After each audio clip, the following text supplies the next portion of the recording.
center field batting second. John Connors, third base, batting third.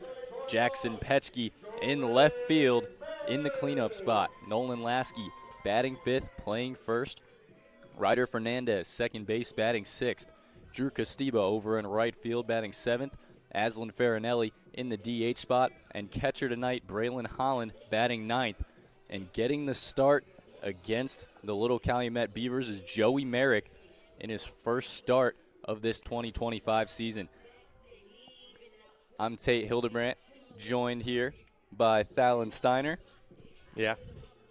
And we're ready to get things going here. Like I said, Corndogs and Beavers have split the two games that they've played so far. Corndogs lost at home, and so did the Beavers 2 days later, I believe it was. Yeah, so let's hope that doesn't keep the theme going. Hopefully we switch it up tonight.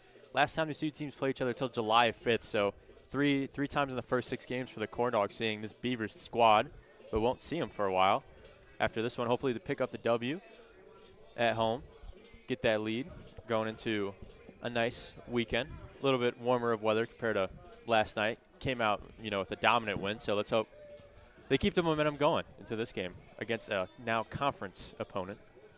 Couple of groups joining us tonight at Legacy Fields. Innovate Within, one of the most elite high school pitch competitions in the country. And on June 20th, 10 teams from across Indiana are going to get to compete for $25,000 in seed funding, including 2 regional winners from Northwest Indiana.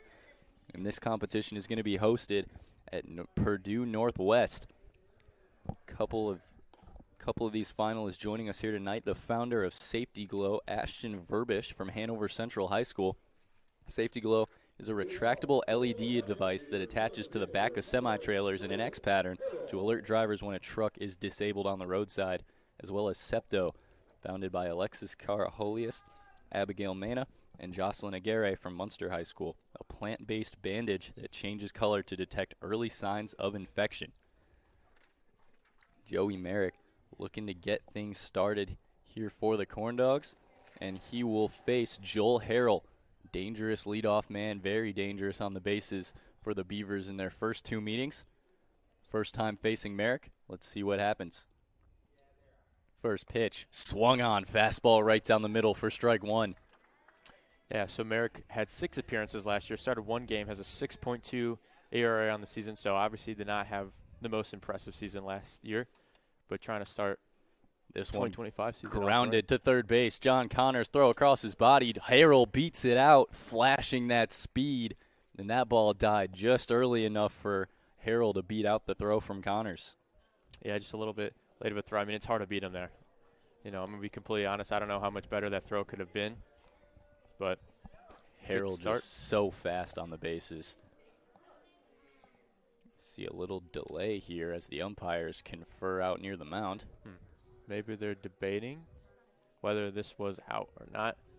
I don't really understand this because, there's no replay system in these leagues. It's, maybe he just wants an explanation as to what he saw and why he believes he's out. I mean, I wasn't debating the call at all. Yeah. I think he was safe, so I'm not sure what this was about, but he talks to Coach Huseman. It looks like we're ready to go here again. It'll be Mason Jarrett, the designated hitter, with a man on first and nobody out here.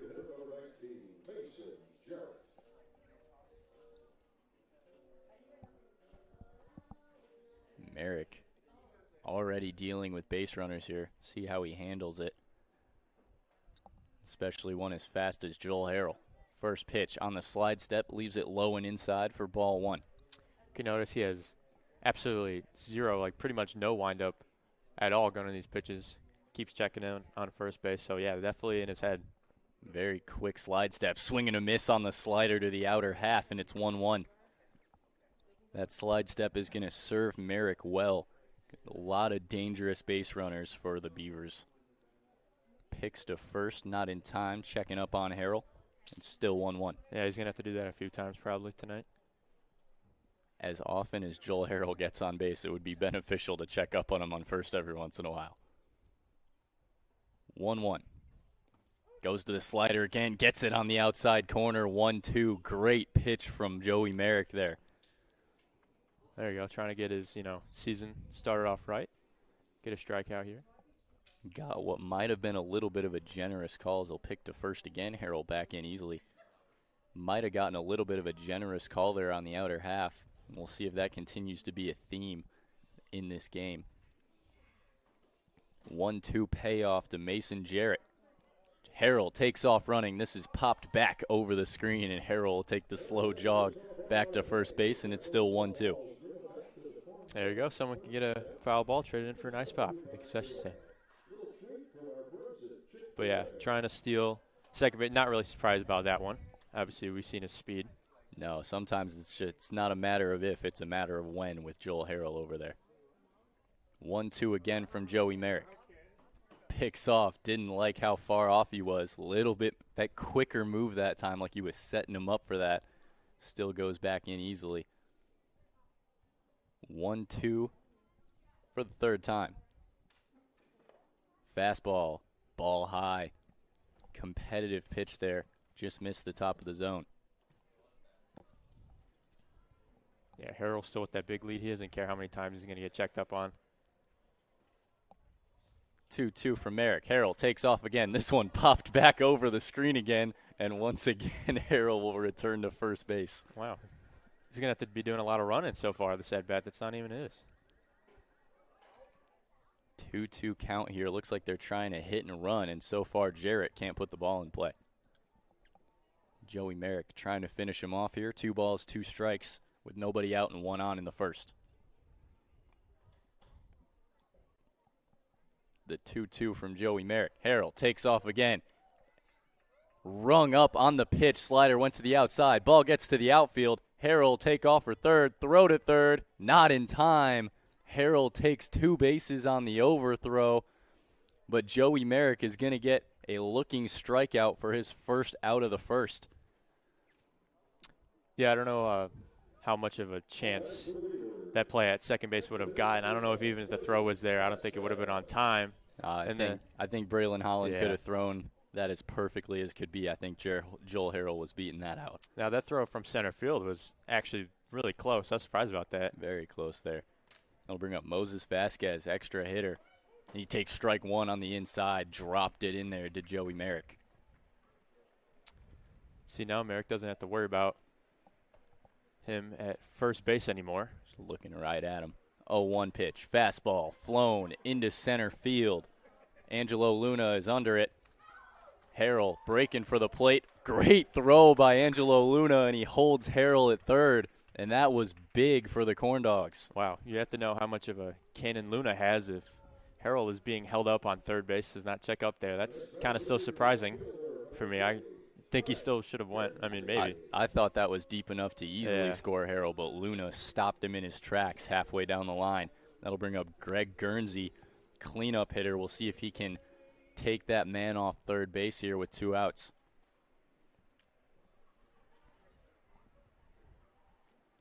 The 0-0 from Joey Merrick.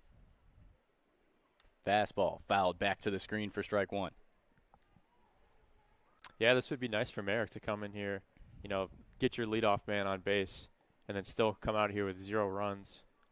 Beavers a very patient offensive team that generally make people throw a lot of pitches going deep in counts and deep in at-bats. Hasn't seemed to be an issue so far as this one's popped foul down the left field line, and Joey Merrick quickly gets ahead of Greg Guernsey. 0-2. There you go. Now it's just, you know, time for him to finish him off. Maybe give him a nice slider to chase on. Slider, backdoor curveball, chase curveball in the dirt, really anything on 0-2. See what he goes to. Payoff from Merrick. Outside with the fastball. Very outside with the fastball. 1-2 now. Not really. I wouldn't consider that a chase pitch. That was a little too outside. Yeah, not quite close enough to the plate for Guernsey to really think about that one.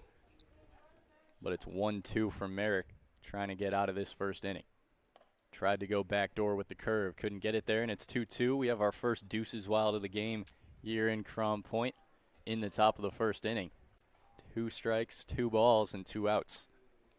Merrick still trying to sit down Greg Guernsey and end this top of the first inning. Here's the pitch, flown deep into right field. Drew Costiba's underneath it, and he's going to watch it go two-run home run with 2 outs in the first for Greg Guernsey. And just like that, it's 2-0 Beavers. There you go. Just threw that right in there. Threw a very hittable ball. Smacks it right. Almost hit the scoreboard. You know, some say that should be called 5 runs, you know. A little bit of a joke, but Greg scores 2. One more pitch to get out of it. Gets the worst possible outcome, a 2-run home run. See what Merritt can do to bounce back from that. That's just how patient they are. Guernsey got down 0-2, fought all the way back to 2-2, and gave Merrick a sense of urgency. Just got too much of the plate with that fastball. First pitch outside to Lennox Estrama. Ball 1. Yeah, they're just going to keep fighting until they get a pitch they want. Are the Beavers. 1-0 from Merrick. Fastball fouled back over the screen for strike 1. Probably hit the roof of the press box we're sitting in. 1-1 now. See how quickly he can settle himself down after the 2-run home run from Guernsey.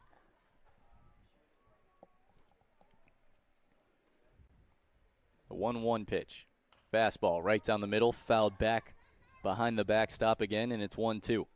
Almost the exact same pitch and the exact same outcome there. Yeah, already a lot of ice pops being taken out of this concession stand. 1-2. Payoff. Drops it in, slider on the outer half, and he gets his second looking strikeout of the inning. The Beavers put up 2 in the top of the first. They lead it 2-0. We're going to head to the bottom of the first. You're listening to Corndogs Baseball on Jet TV and Region Sports Network. Ordered in Maryland. If you're thinking of finishing your basement, installing outdoor security cameras, or your business has plans to break ground on a new project in 2024, Powering Indiana Lake County is your source for the region's best electricians. With IBEW Local 697 electricians, you're choosing the highest level of safety and reliability. Visit poweringindiana.org today and ensure your project is in the hands of skilled professionals.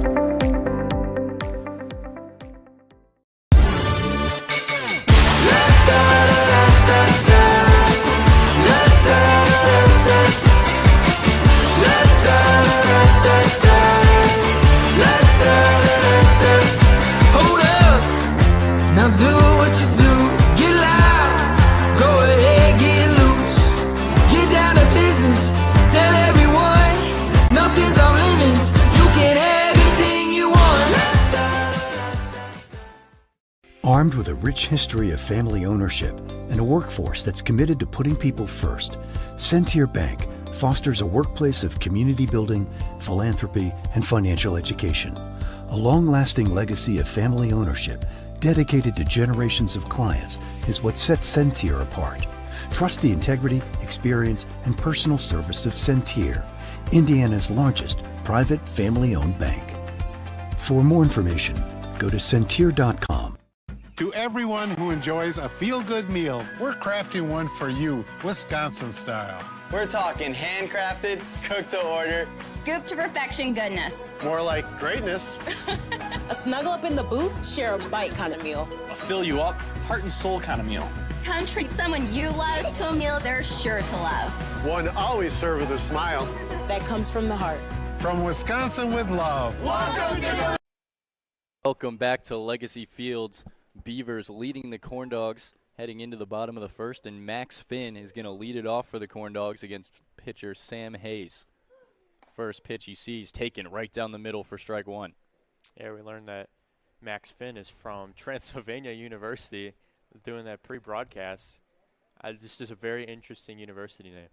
0-1, slider to the outer half. Beautiful pitch there from Sam Hayes, and it's quickly 0-2 on Max Finn. Finn with his back against the wall. Payoff pitch from Hayes. Slider swung on and missed. Good morning, good afternoon, good night from Sam Hayes. And there's one away here. He is a very interesting windup. Throws that ball. It feels like his head is right, like on his elbow when he's throwing that. It's an interesting thing, but it's working. 0-0 pitch. Slider in the dirt for ball 1 to Angelo Luna. Working very quick here is Sam Hayes, but he has a slower windup. 1-0.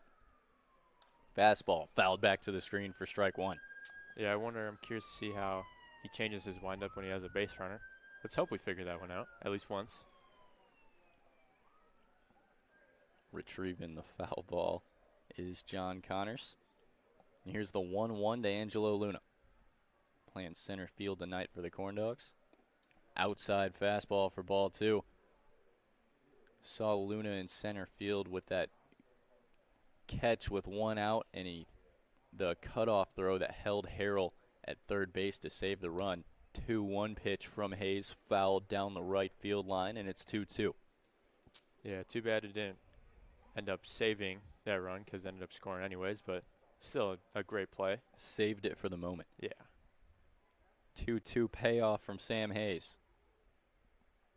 He goes slider, can't quite catch the zone. Ball 3, and Angelo Luna works a full count here. Good eye there. He has very vibrant gloves. Bright yellow gloves. Fastball outside, taken for ball 4, and Angelo Luna gets the Corndogs started here with a walk to bring up the lefty, John Connors, with 1 out and 1 on. That was a great at-bat there. Very good discipline there to not chase anything going down 0-2 early. Especially that 2-2 curve. Just missed the top of the zone. Very tough pitch to lay off of. First pitch from John Connors, taken inside, ball 1. Luna had a very big lead, first base. Hayes checking up on him a little bit more now. 1-0 to John Connors. Luna takes off, throw down to second, and he will be in there. Very good throw from Drew Arnold. Couldn't quite get Luna. Now there's a man on second, and it's a 2-0 count to John Connors. Yeah, well, I mentioned that windup. It really has not changed for Hayes at all. Maybe that's why Luna decided to take off there. Luna was halfway to second before Hayes released the ball. It was a great throw by Drew Arnold to even make it close. Gets strike 1 on the outside corner to the left-handed John Connors on the fastball. Yeah, let's see if he can keep up what he was doing earlier in the inning. 2-1. This one fouled back off the head of Drew Arnold, skipped right off his helmet, but it's 2-2. And yeah, I'm wondering if that'll come back to hurt Sam Hayes. Not trying any kind of slide step with runners on base, still taking his high, slow leg kick. It already cost him 1 stolen base. See how it progresses throughout the game. Here's the 2-2 to John Connors. Curveball swung on and missed. That was disgusting there from Sam Hayes. Started it right down the middle, and it ended up almost hitting Connors in the knee. But he picks up his second strikeout of the inning to bring up Jackson Petschke with 2 away and a man on for second. Those are the type of pitches there that, as a batter, might look a little bit embarrassing as an outside viewer because it does look like he's almost going to hit him and he still swings at it. Fastball swung through for strike 1. High heat there from Hayes, and Petschke swung right through it. Man, he is a high-velocity pitcher, I'm learning. He's throwing the heat. 0-1 here to Petschke. Barely checking up on Angelo Luna at all now. Tries to go fastball, misses it outside, ball 1. Yeah, maybe he knows Luna doesn't look too interested in stealing third. After that throw, I was going to say the arm of Drew Arnold might throw him off a little bit. 1-1 pitch. Fouled back to the screen, and it's 1-2. And this is where we might see that dangerous curveball or slider, I would say somewhere in between, from Sam Hayes to try and finish off Petschke.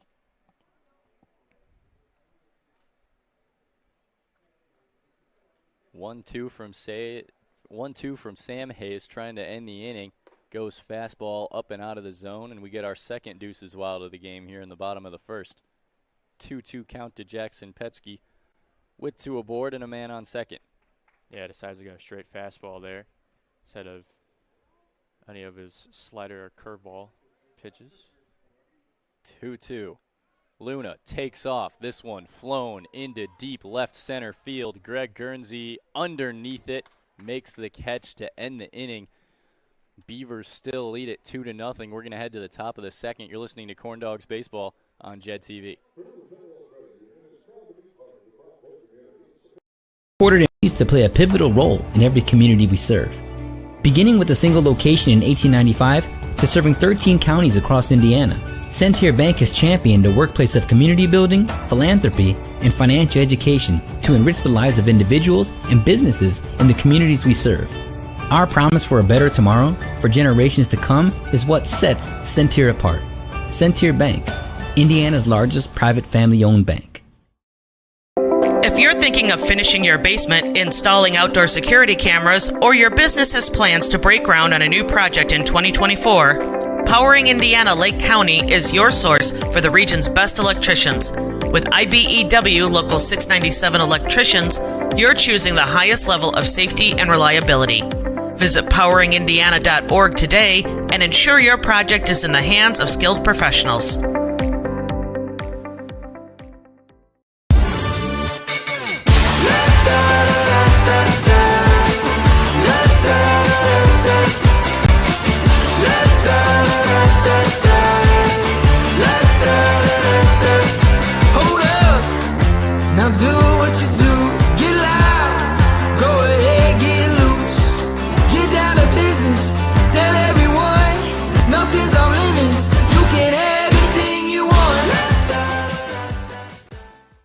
Armed with a rich history of family ownership and a workforce that's committed to putting people first, Centier Bank fosters a workplace of community building, philanthropy, and financial education.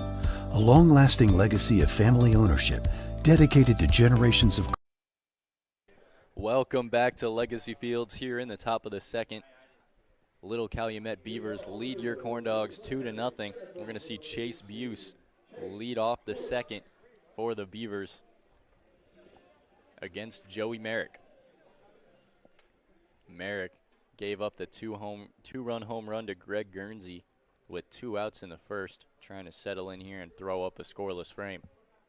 First pitch fouled back to the screen, strike one, and he's quickly ahead.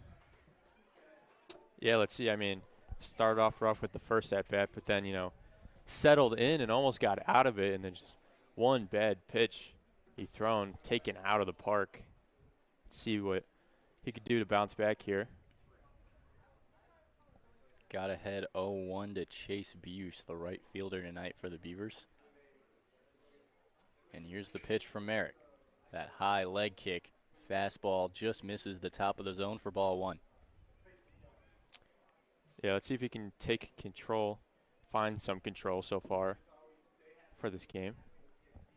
1-1. Drops in the curveball. It's fouled into the glove of Braylon Holland for strike two.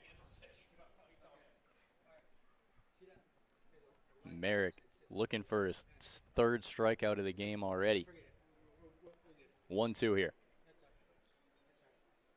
Fastball chopped down the right field line and out of play. And Chase Buse stays alive to see another pitch.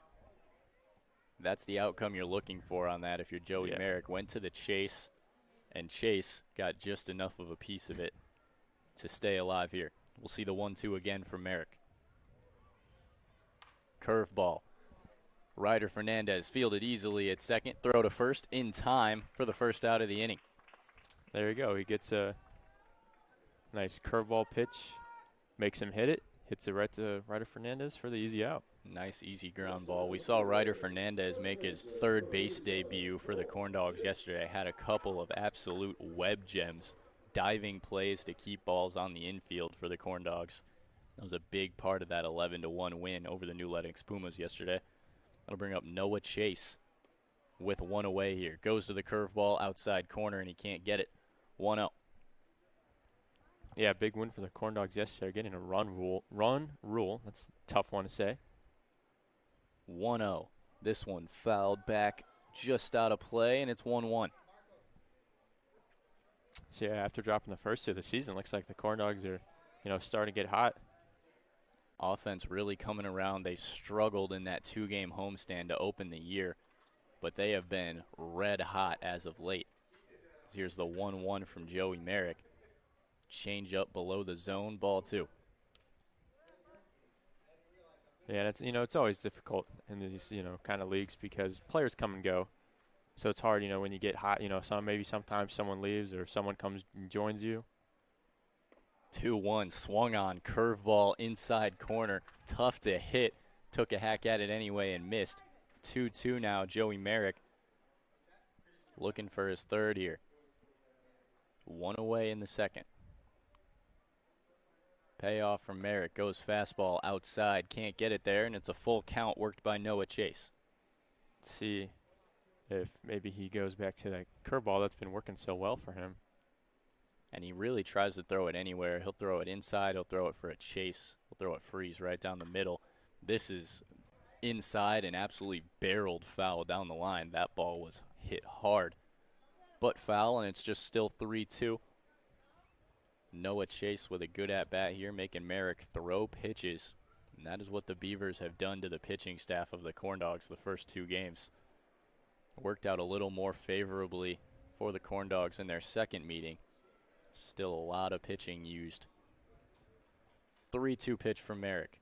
Curveball outside, can't get it. And Noah Chase draws a 1-out walk here in the second. Yeah, he threw that curveball pitch he wanted. Just missed a little bit high. At bat there to, not swing at that one. Drew Arnold now coming to the plate with 1 out and 1 on. Merrick slide step, curveball in the dirt, swung on and missed for strike 1. Great pitch there from Joey Merrick to start things off. Yeah. Drew Arnold, I've actually called a baseball game with him once. State champion last year. He was the catcher for the state champion Lake Central Indians last year. No balls, 1 strike. Fastball outside, ball 1. So you can see already bringing his talent to the Beaver squad. We see he has an arm. It's a catcher. Noah Chase dancing around a little bit. Still with a narrow lead after seeing the pickoffs from Merrick in the first. It'll go fastball inside, and it'll get a piece of Drew Arnold. It'll be first and second with 1 out for the third baseman, Tyler Blair. So it's seeming like so far Merrick usually gets in a little bit of a flow and then just gets out of it and struggling to get back into it. 1 away here with first and second for Tyler Blair.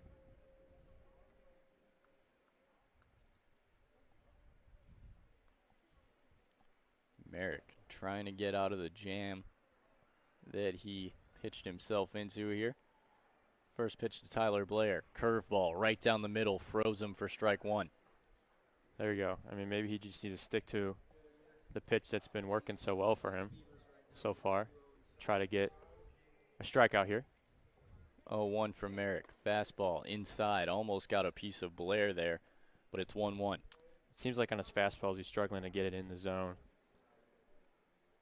Curveball has been working for him tonight. See if he starts to use it more often than he has been so far.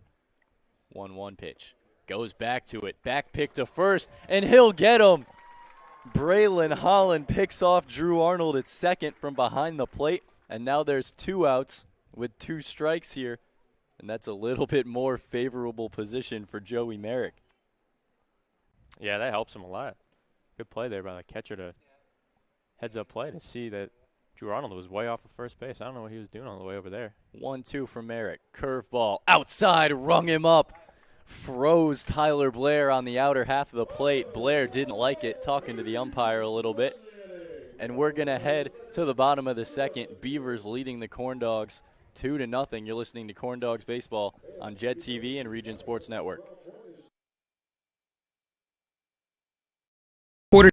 Is what sets Sentier apart. Trust the integrity, experience, and personal service of Sentier, Indiana's largest private family-owned bank. For more information, go to Sentier.com. To everyone who enjoys a feel-good meal, we're crafting one for you, Wisconsin style. We're talking handcrafted, cooked to order. Scoop to perfection goodness. More like greatness. A snuggle up in the booth, share a bite kind of meal. A fill you up, heart and soul kind of meal. Come treat someone you love to a meal they're sure to love. One always served with a smile. That comes from the heart. From Wisconsin with love. Welcome to Delicious! A pivotal role in every community we serve. Beginning with a single location in 1895 to serving 13 counties across Indiana, Centier Bank has championed a workplace of community building, philanthropy, and financial education to enrich the lives of individuals and businesses in the communities we serve. Our promise for a better tomorrow for generations to come is what sets Centier apart. Centier Bank, Indiana's largest private family-owned bank. If you're thinking of finishing your basement, installing outdoor security cameras, or your business has plans to break ground on a new project in 2024, Powering Indiana Lake County is your source for the region's best electricians. With IBEW Local 697 electricians, you're choosing the highest level of safety and reliability. Visit poweringindiana.org today and ensure your project is in the hands of skilled professionals.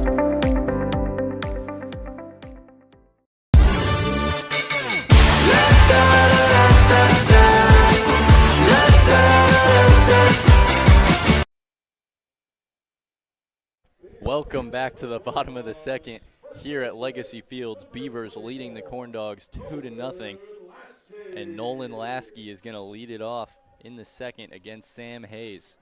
Hayes looked pretty good, striking out 2 in the top of the first.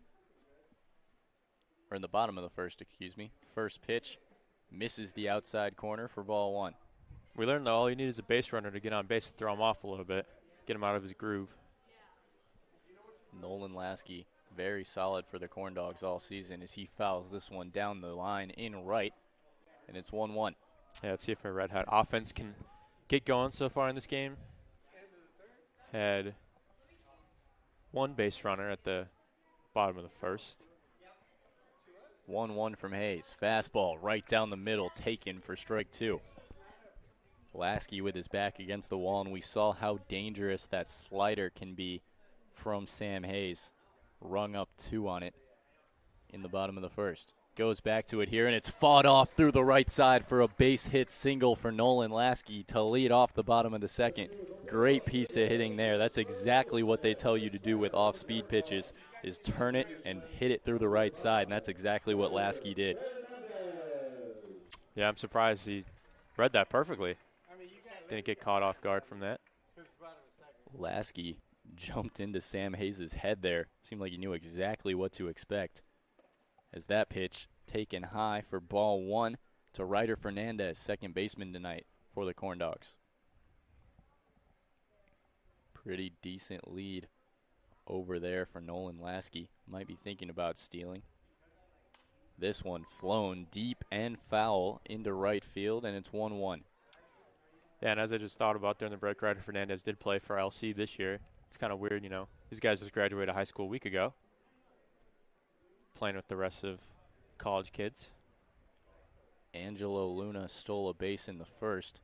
See if Lasky thinks about it here, as that is way outside on the fastball, and it's 2-1. Yeah, he has that big lead on first base. He's definitely thinking about it. Like we said, a slow windup from Sam Hayes.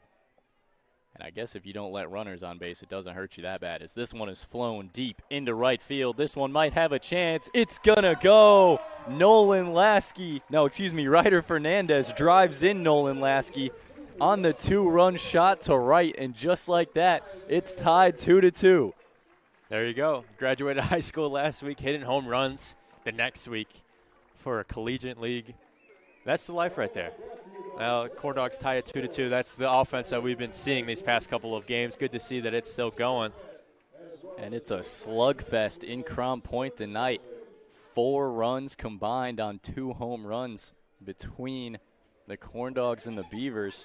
That'll bring up Drew Costiba with nobody out and nobody on now, as this is suddenly a brand new ball game. Takes the curveball right down the middle. And Sam Hayes did not seem to have any issue settling down after that, as that was about as good as a freeze curveball as you can throw. 0-1 here. Goes to it again. Lays off of it. Ball 1. Great take there from Drew Costiba. Yeah, let's see how Hayes, threw that immediately after giving up a home run. That's pretty bold there. 1-1 from Hayes. Fastball high out of the zone. Ball 2 to Drew Castiba. See what Castiba could do. Get another rally going for the Corndogs. 2-1 from Hayes. Drops in the curveball just below the zone. Ball 3. Another great take from Drew Castiba, as I thought that one was going to get called a strike for sure. 3-1 to Castiba. Fastball way inside, and Castiba takes his free pass on down to first, and there's nobody out and one on for Aslan Farinelli. Yeah, Hayes is losing it a little bit. Wonder if he's going to get back. But, yeah, we saw the last time Beavers played here in Crown Point. You know, Corndogs struggled offensively to get anything going, and all of a sudden score, what, like 10 runs in the last 3 innings, something like that. Almost came back. Looking like a better start so far. First pitch to Farinelli, outside fastball for strike 1. Great pitch there. Sam Hayes hasn't had any trouble getting ahead. He's had trouble finishing these at-bats here in this inning, where after the first, I didn't think that was going to be an issue at all. 0-1 pitch to Farinelli. Driven deep into right field. This one might have a chance. It'll get down foul. Thought that one might. Oh, man. Thought we might have been looking at another 2-run shot, but it's down inside the park and foul for strike 2. Farinelli, starting pitcher last night for the Corndogs, threw 5 innings of shutout baseball with 4 strikeouts on only 2 hits. Big part of that 11-1 win last night, as he has his back against the wall here. 0-2 with a man on. Payoff from Sam Hayes. Drops in the curveball below the zone. Ball 1. And I think Drew Arnold behind the plate thought that one was going to get rung up. Yeah, I'd say it's hard to come back down an 0-2 count against Hayes. It seems like so far this game. 1-2. Curveball to the left side. Michael Gergone bobbles it. Throws to first in time to get Farinelli. Thought about a double play and bobbled it. Drew Castiba goes safely into second, but Farinelli gets thrown out at first, and great play there from Michael Gergone.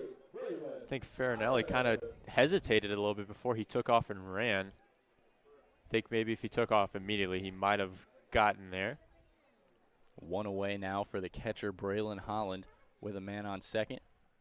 Knotted at 2 apiece here in the bottom of the second. First pitch, swung on, curveball in the dirt. Strike 1. Yeah, I'm surprised we didn't even see a steal attempt at all. That last at-bat. That arm of Drew Arnold that we saw in the first inning might have the Corndogs second-guessing themselves on the base paths here, as this one is dropped and driven foul into right field. Hayes quickly ahead, 0-2 again. Man, I mean, I don't know what Hayes is doing, but Corndogs are hitting it far. Whether it's fair or foul, they're bombing those things. That one, went over the fence, just not fair territory. No balls, 2 strikes to Braylon Holland. 1 away here. Pitch from Hayes. Swung through, fastball up and in to Holland, and he struck him out for the second out of the inning. And that'll bring up the top of the Corndogs lineup in Max Finn. Yeah, he's definitely settling down a little bit, getting control of the game. These last 2 batters. Struck out Finn on 3 pitches to start the night, did Sam Hayes. We'll see if he can repeat that or if Finn can drive in a run and make something happen here. Drew Castiba standing on second for the Corndogs. First pitch from Hayes. Curveball dropped in on the outside corner, strike 1. Man, that is a nice curveball I'm seeing right there. Seen a couple of those already. Both pitchers. Very good at locating that on the outside corner. He has not missed much going away from the righties. 0-1. Drops this one right into the middle of the zone. Hit hard, but hit foul. Down the line, in right. And Sam Hayes, another 0-2 count here to work with. Yeah, that's always an advantage as a pitcher. Get them swinging early. Get ahead. I'm going to take a guess. I think we see him try to go back to that curveball, probably on the outer half of the plate. 0-2 from Hayes. He goes fastball outside half of the plate, and it's fouled back over the screen. Max Finn finds a way to stay alive. Very good pitch there from Hayes. think that might have been hit to the other field we have. Sports complex. Good thing there's nothing else going on over there. 0-2 again from Hayes. Drops in the curveball, and it's tipped into the ground to stay alive again. And Hayes narrowly missed getting a strikeout on that pitch. See what he does here. Maybe he does do his curveball. Still 0-2. Big lead at second base. Costiba. Pitch from Hayes. Drops in the curveball, and it's laced up the middle. It'll be a single. Costiba heading for home, and Max Finn gets himself an RBI single, and it's 3-2 Corndogs. There you go. He did go to that curveball there. Just Max Finn got on it early, swung on it, hit it right into the gap, and then that big lead by Costiba made it fairly easy for him just to trawl his way all the way to home plate. Give the Corndogs the leading run. Great piece of hitting there from Max Finn, and now you got a very speedy base runner over there on first. First pitch to Angelo Luna, popped high and deep. I think this one will get out of play in right, and it will. Strike one to Angelo Luna. See, you know, he had some good plays fielding, center field. Still with those bright, very bright yellow gloves. Max Finn with a little bit bigger lead now over on first. And he's going to pick over there. Not in time. Max Finn goes back standing up, almost like he was trying to draw a throw there. Yeah, he stole one in the first inning. Now he gets off just as far. 0-1 pitch to Angelo Luna. Drops in, slider outside half of the plate. And again, 0-2 for Sam Hayes. Just got to finish it. Started off very efficient in the first. Corndogs starting to get his number a little bit here in the second. 0-2 pitch. Drops it in. Can't get it, and he wanted that one. He was starting to walk off the field. Just a little bit too far, a couple inches off the plate. Umpire didn't give it to him. We'll see the 1-2 to Luna here. Fastball right down the middle, fouled back to the screen, and it's still 1-2. Yeah, he just can't finish these at-bats. He's had a couple of those curveballs that are just a bit outside, keeping these at-bats alive. Good aggressive swing on that high fastball from Luna there.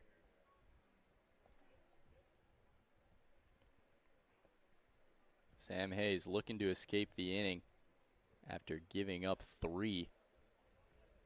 The 1-2, curveball way outside, and it's 2-2. We have our third deuce as well to the game here in the bottom of the second.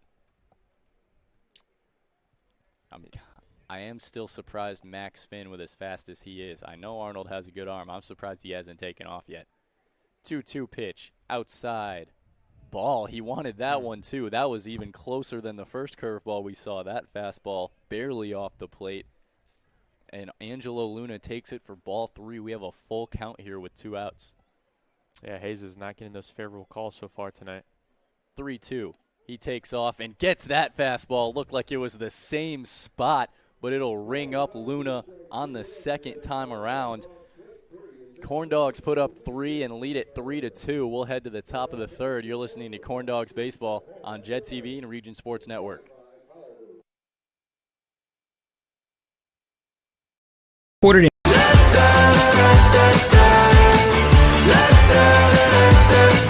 Hold up, now do what you do. Get loud, go ahead, get loose. Get down to business, tell everyone nothing's off limits. You can have anything you want. Armed with a rich history of family ownership and a workforce that's committed to putting people first, Centier Bank fosters a workplace of community building, philanthropy, and financial education. A long-lasting legacy of family ownership dedicated to generations of clients is what sets Centier apart. Trust the integrity, experience, and personal service of Centier, Indiana's largest private family-owned bank. For more information, go to Centier.com. To everyone who enjoys a feel-good meal, we're crafting one for you, Wisconsin style. We're talking handcrafted, cooked to order. Scoop to perfection goodness. More like greatness. A A snuggle up in the booth, share a bite kind of meal. A fill you up, heart and soul kind of meal.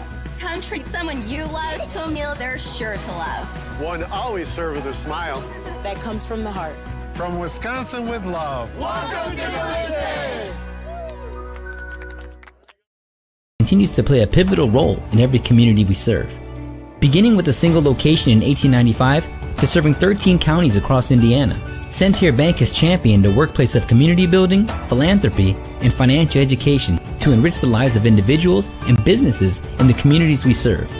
Our promise for a better tomorrow for generations to come is what. Welcome back to Legacy Fields.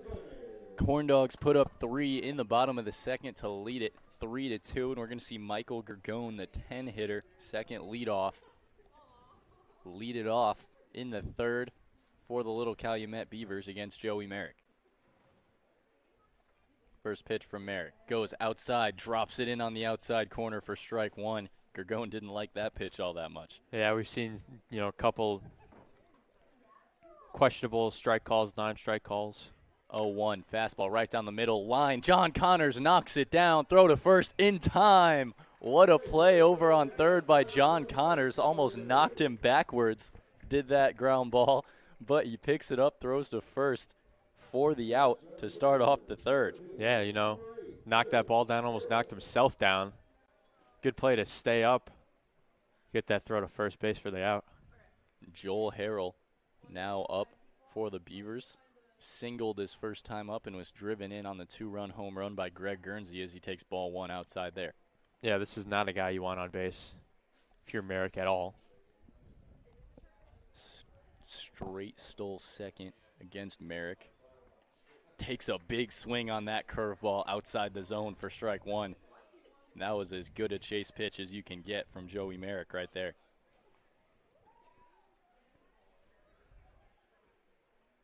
1-1.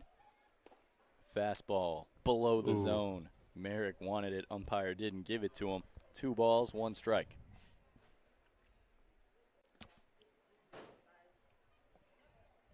Here's the 2-1 to Harrell. Goes curveball outside. Almost bites on it again, but he takes it for ball 3. And it's 3 balls, 1 strike with 1 out here for Harrell. Yeah, he wants to swing at it. That's for sure. Sharp breaking ball from Merrick. It's tough to lay off of once you commit to it. He goes fastball inside, way inside, and it goes off the hands of Joel Harrell for a foul ball and strike 2. Couldn't quite get out of the way. It'll cost him a strike. Full count here. That's an unfortunate one. Hits him, but, didn't move out of the way too much where he doesn't actually get hit. Moved to first base. Now it's a full count. 3-2 for Merrick. Fastball. This one lifted into left field. Jackson Petschke running for it. It's off the wall. Harrell will cruise into second. Think about third, but he'll stay. And it's a full count double for Joel Harrell, and he is hot tonight. Yeah, now you get the speedy base runner there on second base. Beavers looking to bring him home again. There you go. The payoff pitch was not a good one by Merrick. Mason Jarrett up now, struck out looking in his first at bat. Now with a man on second and 1 out in the third.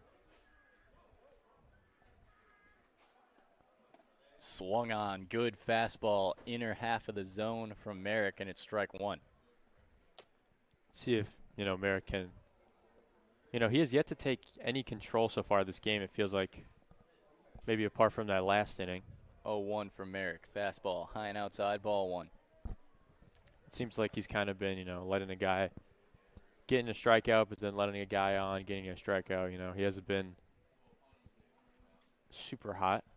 1-1. Tries to drop in the curve, leaves it up and in, and it's 2 balls, 1 strike with 1 out, and Joel Harrell standing on second base.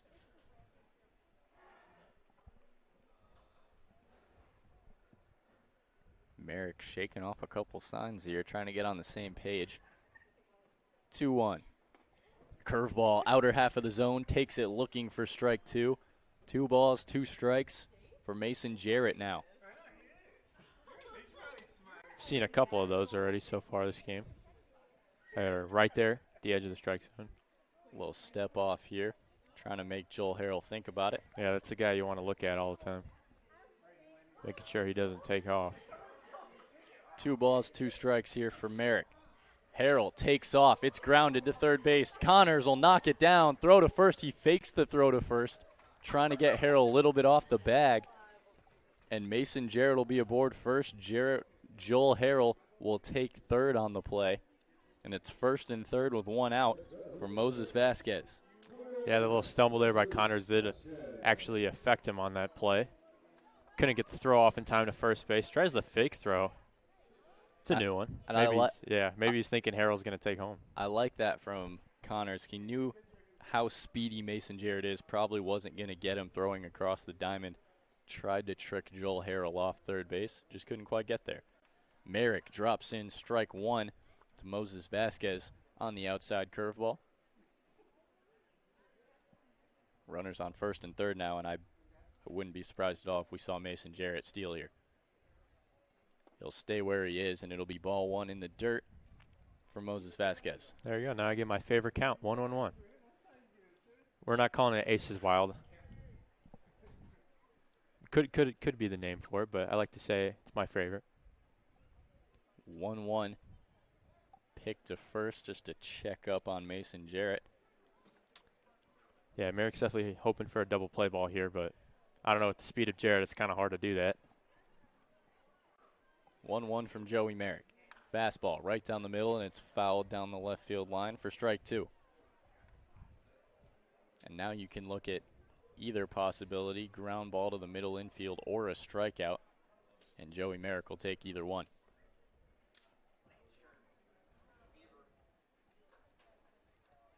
One, 2 from Merrick. Jarrett takes off. Fastball high and inside. He'll throw down. Jarrett will be in safely. Harrell will stay at third.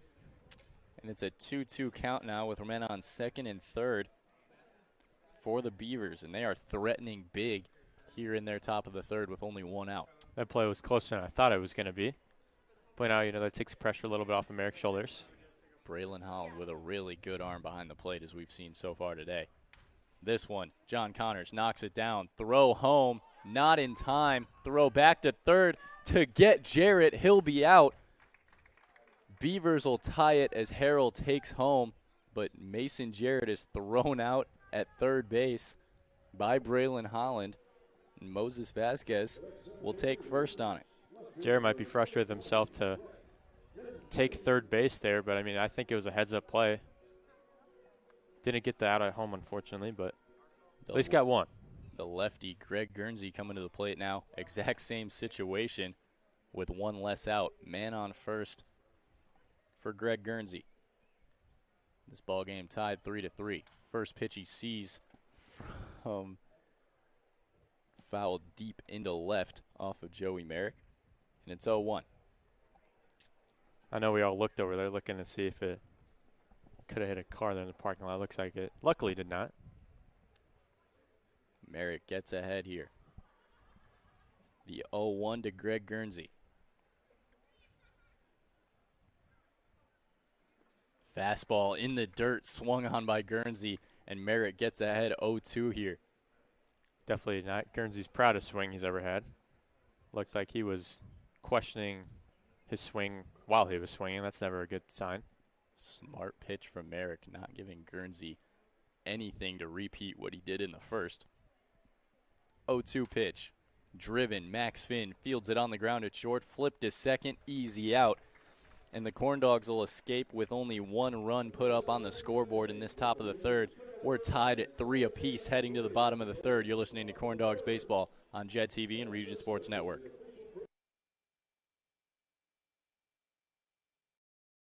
Is what sets Centier apart. Centier Bank, Indiana's largest private family-owned bank. If you're thinking of finishing your basement, installing outdoor security cameras, or your business has plans to break ground on a new project in 2024, Powering Indiana Lake County is your source for the region's best electricians. With IBEW Local 697 electricians, you're choosing the highest level of safety and reliability. Visit poweringindiana.org today and ensure your project is in the hands of skilled professionals.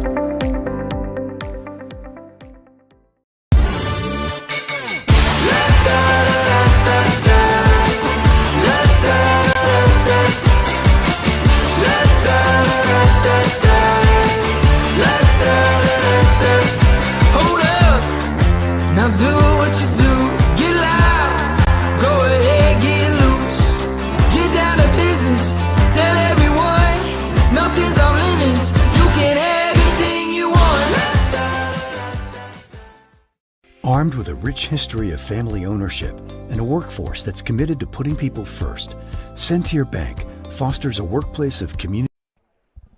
Welcome back to Legacy Fields. We're knotted at 3 apiece here in the bottom of the third, and John Connors is looking to get things started for the Corndogs. Sam Hayes still out there on the mound for the little Calumet Beavers, doing good work so far. Yeah, gave up 3 runs in the last inning, trying to correct himself. Leadoff pitch to Connors, taken, strike one, right down the middle, maybe a little high. It's 0-1. Yeah, he's had some good stuff the whole game, just struggling to finish off batters, always getting ahead of every single count he has. 0-1. This one lined into right center. It'll be caught by Joel Harrell. The speed of Harrell flashing there as Connors lines out to center field for the first out of the inning. Yeah, the Beavers have a very fast team. I'm learning every single position. It feels like they have a speedster. Jatson Petsky looking to get on base here. Flew out to left his first time up. 0-0 pitch to Petsky. Backdoor curveball from Sam Hayes to the left-handed Petsky for strike one. That's got to be one of the toughest things to do as a hitter, is hit a curveball from a pitcher that throws with an opposite hand that you do. Takes ball one on the outside corner from there. But that curveball, it just starts in the opposite batter's box and drops in perfectly for a strike. You just can't tell where it's going. 1-1 pitch from Hayes, right down the middle, ripped to the right side. What a pick by Noah Chase. Flipped to Sam Hayes, who covered the bag. And that was a great play from Noah Chase. Picked that one off the dirt from his knees for the second out of the inning. Yeah, that was a great play there. We've seen some good fielding so far from both teams tonight. That one there was impressive. His ability to get down, get right back up, make the play. First baseman Nolan Lasky coming to the plate now with nobody out. And Sam Hayes just getting people to put the ball in play and letting his defense do the work. 0-0 pitch, goes to the slider outside the zone. Can't get there, ball one. See if Hayes goes back to those curveballs that have been working. 1-0 pitch, fastball, got it on the outside corner, strike one. Lasky doesn't completely agree with it, but it's 1 ball, 1 strike regardless. We've seen a few of those already tonight where it's either or. 1-1 pitch, slider, outer half of the zone. It's fouled back over the screen for strike two. And Hayes ahead again here to Nolan Lasky. All his options open. Yeah, I mean, he's been throwing everything so far tonight, so really keeps the batter's head to not be at one pitch. 1-2. Goes to the slider. Really wanted that one. It's 2-2, and we'll see our 4th deuce as well to the game here in the bottom of the third. And Sam Hayes thought he had Nolan Lasky down on strikes on that pitch. And I'm going to be honest, I think I would agree with him. That looked pretty good from here. 2-2 from Hayes. Fastball inside. Check swing from Nolan Lasky. Almost went around on it. Held it back, and it's a full count now. Oh, here we go. Another 0-2 count going all the way back to full count. 3-2 with 2 outs for Nolan Lasky in the third. Sam Hayes, this one's popped up to center field. Harrell trying to run in on it. He's camped underneath it, and that'll be the inning. Another scoreless frame thrown up by Sam Hayes. We're going to head to the top of the 4th, tied 3-3. You're listening to Corndogs Baseball on Jet TV and Region Sports Network. Community building, philanthropy, and financial education. A long-lasting legacy of family ownership dedicated to generations of clients is what sets Centier apart. Trust the integrity, experience, and personal service of Centier, Indiana's largest private family-owned bank. For more information, go to Centier.com.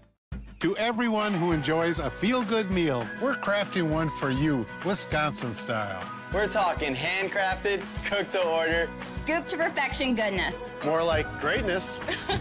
A snuggle up in the booth, share a bite kind of meal. A fill you up, heart and soul kind of meal.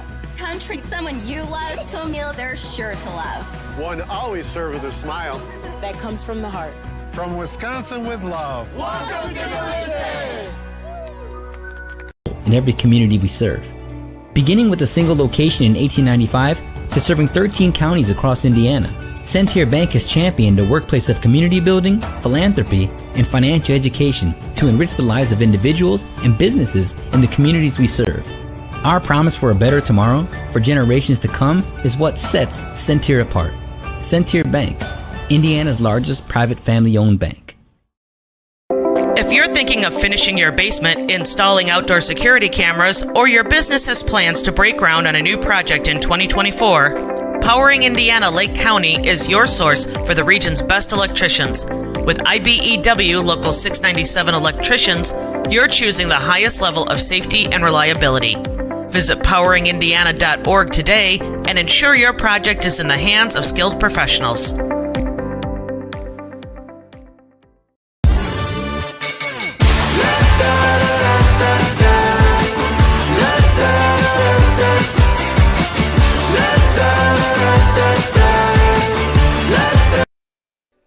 Welcome back to Legacy Fields. We're going to see a pitching change here in the top of the fourth for the Corndogs. Garrett Benko going to take it over from Joey Merrick.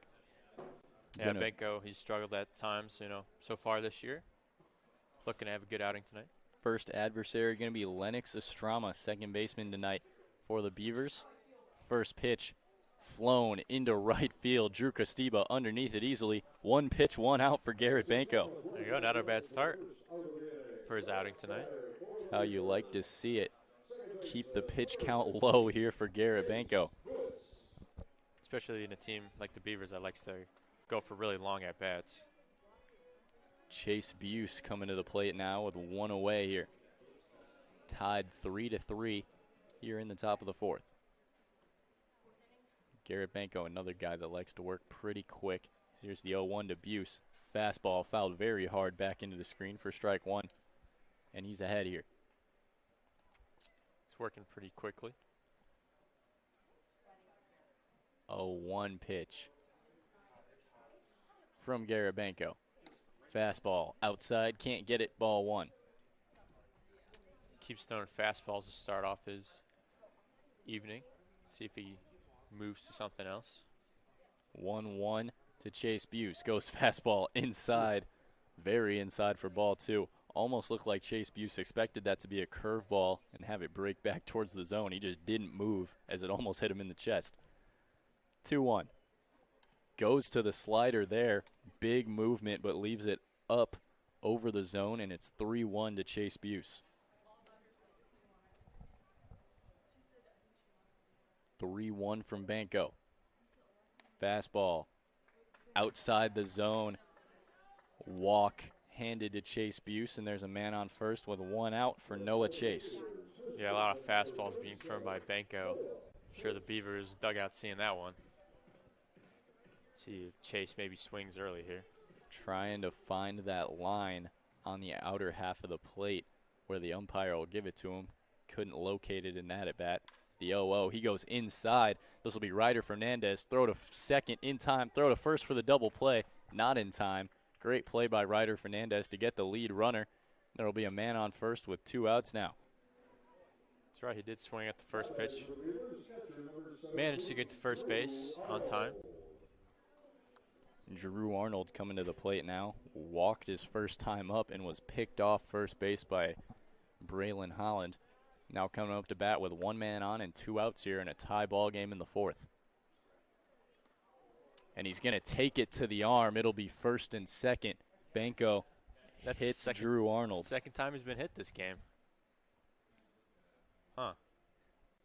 You're right, maybe that big arm as a catcher. Thinking, hey,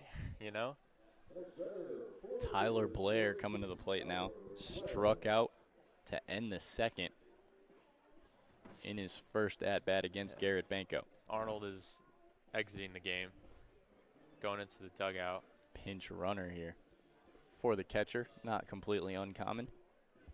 Yeah, hopefully he's all right.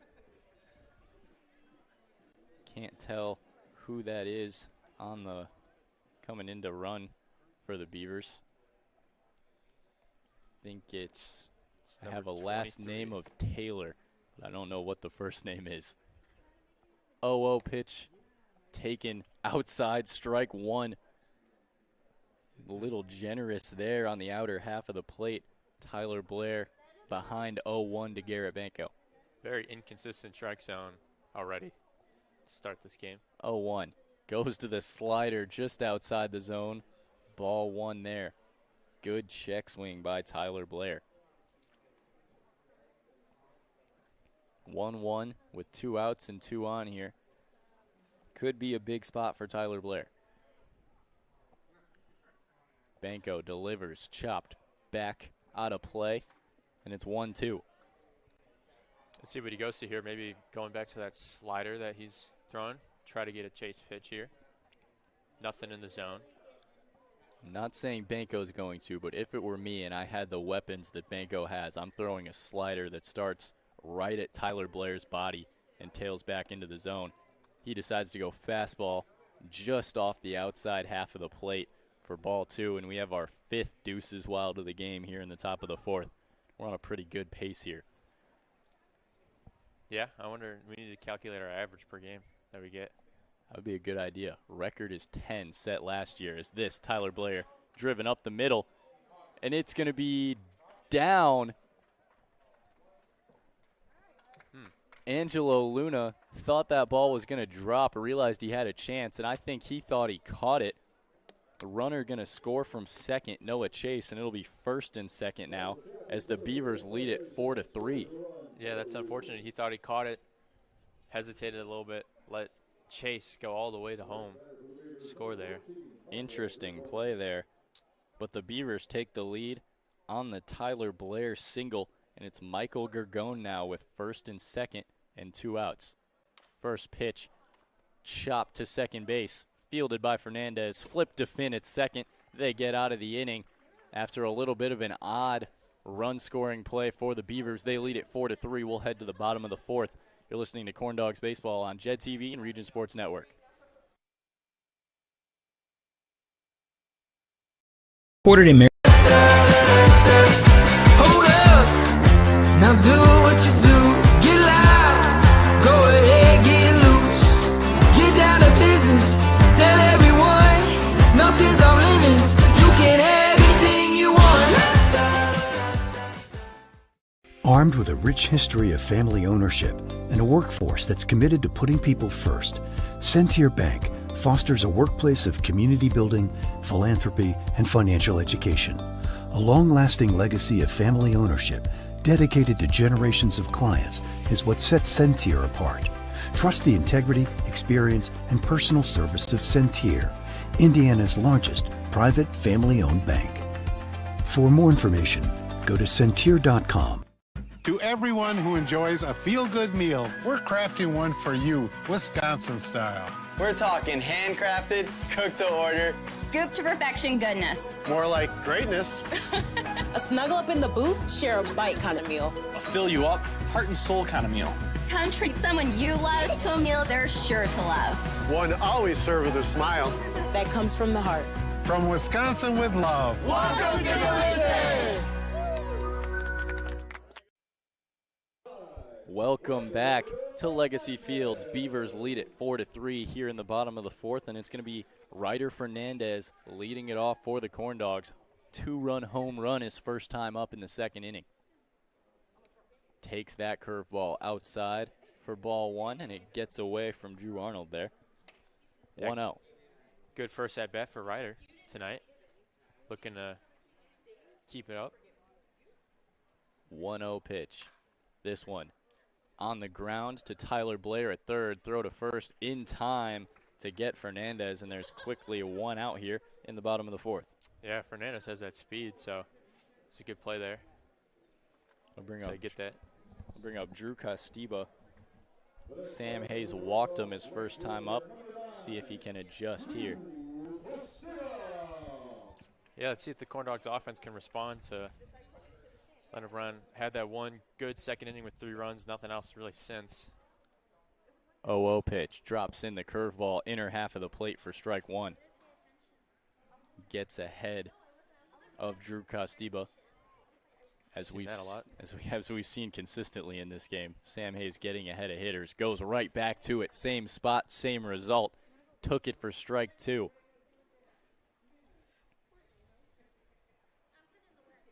0-2 payoff from Sam Hayes. Goes to it again in the dirt for ball one. Yeah, I mean, apart from that second inning where he struggled to finish, I mean, he's been pretty good getting ahead of counts and getting the batters out. Seen 3 straight curveballs from Hayes. He'll go fastball down the middle as this is weakly grounded up the middle. Michael going from shortstop. Throw to first in time to get Drew Costiba, and now there's 2 outs here in the 4th.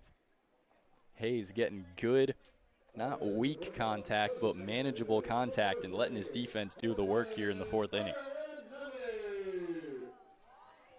Aslan Farinelli coming to the plate now, grounded out to Michael Gergone at shortstop in the 2nd. See what he can do here with 2 outs and nobody on. Lined, and it'll get through the legs of Lennox Estrama at second base. Aslan Farinelli has himself a base hit. I don't know if they'll give that to him as a single or if that'll be an error, but regardless, Aslan Farinelli gets things started for the Corndogs with 1 out here, or with 2 outs here. You know, that's what sometimes happens when you rely on your defense too much. Sometimes, you know, it just doesn't always work out in your favor. Braylon Holland coming to the plate now. Struck out in the 2nd inning. Now with a man on first and 2 outs. Fastball, outside corner, strike 1. Great pitch there from Sam Hayes. And as we say it, already ahead of the count, first pitch. Hayes taking a couple looks back at Farinelli before he's even off the bag. And here's the 0-1. Curveball, tries to drop it, leaves it up and in. 1-1 count here. Farinelli with not that big of a lead on first base. Goes up a little more now.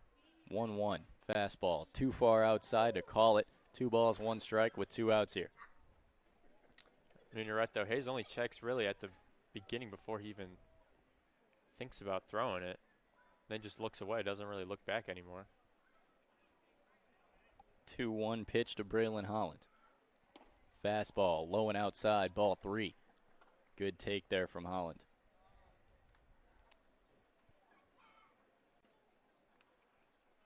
3-1 count now. Worked by Braylon Holland against Sam Hayes. Still with a man on first. The 3-1 pitch, low and in the dirt again.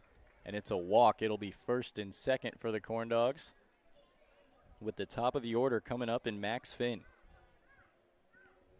Yeah, Finn had that ball hit for a single in his last at-bat. Singled in the 2nd. See if he can do it again here. If he replicates exactly what he did in his first at-bat, could be a bit, or in his second at-bat, excuse me, could be a run scored. Some speed on the base paths in Aslan Farinelli. Yep. Catcher pitcher having a conversation. I'd like to mention is Arnold back in there catching. You know, he got hit at his at-bat, got taken out, but looks like he's all right. Staying in the game. 2 outs for Max Finn working against Sam Hayes. Hayes looking to get himself out of this jam. Leads it off with a fastball down the middle that's fouled back to the screen for strike 1. Yeah, big spot here for, you know, either side. That'd be a big deal to get a hold here if you're Sam Hayes, and an even bigger deal if you're Max Finn and the Corndogs to tie this one up at 4. Drops in the fastball just above the zone for ball 1. And I can't say that Sam Hayes has been too happy with the strike zone so far tonight. He's gotten some favorable calls, but he's gotten more that he thinks he should have, and he doesn't. 1-1. Drops it in there. This one flown into right center field. I think this will get down, and it will. It'll score 1, and it'll score 2. Braylon Holland coming in from second, and it's a 2-run double from Max Finn, and all of a sudden the Corndogs lead it 5-4. There you go. Hayes is losing a little bit. Throws that in there. Perfectly hit ball by Finn. Going all the way out to right center. Hits the wall. Scores 2 runs. Now he's still on second base as well. With 2 outs, that's a big spot there. Got a little too much of the plate on the curve, as this one will be grounded by Angelo Luna to Lennox Estrama at second base. Throw to first to end the inning, but the Corndogs put up 2 and lead it 5-4. We're heading to the top of the 5th. You're listening to Corndogs Baseball on JED TV and Region Sports Network. Headquartered in Maryville, Indiana, Centier Bank continues to play a pivotal role in every community we serve.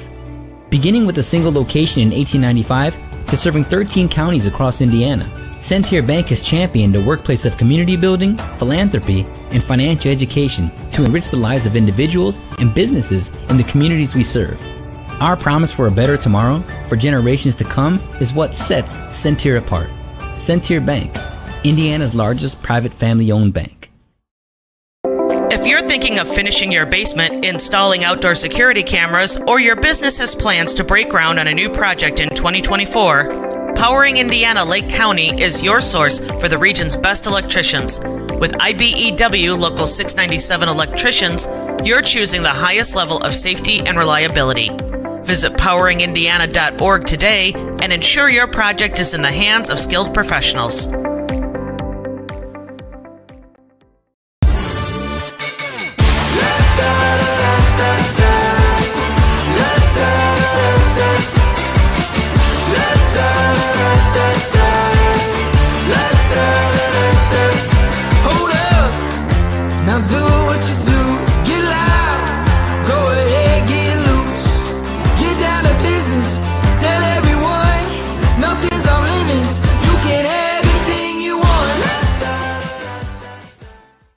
Armed with a rich history of family ownership and a workforce that's committed to putting people first, Centier Bank fosters a workplace of community building, philanthropy, and financial education. A long-lasting legacy of family ownership dedicated to generations of clients is what sets Centier apart. Trust the integrity, experience, and personal service of Centier, Indiana's largest private family-owned bank.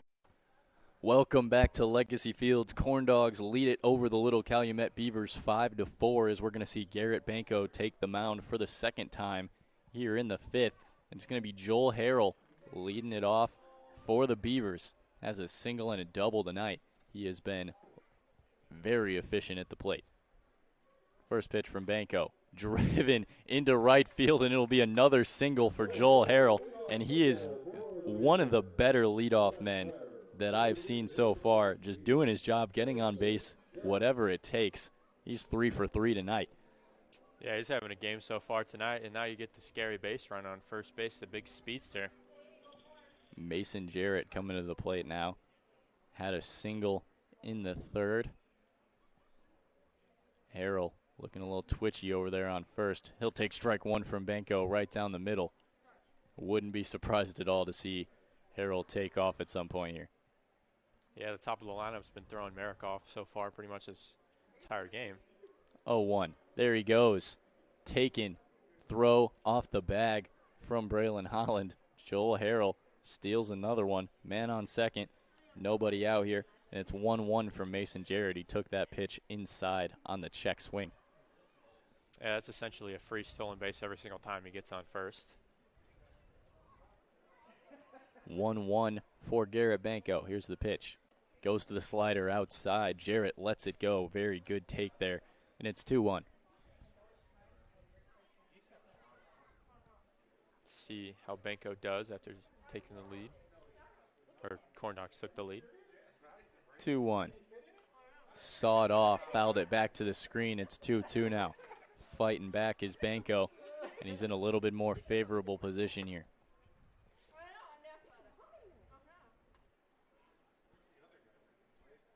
Long look in for Garrett Banco. Now we'll see the 2-2 payoff to Mason Jarrett. Goes to the slider. Tried to get him to chase, and he didn't, and now it's a full count. Banco has been pretty consistently trying to go to that chase slider out of the zone on the outside, and right now the Beavers hitters are having no part of it. 3-2 from Banco. Fastball. Rings him up on it inside half of the plate, and Garrett Banco picks up a big strikeout there.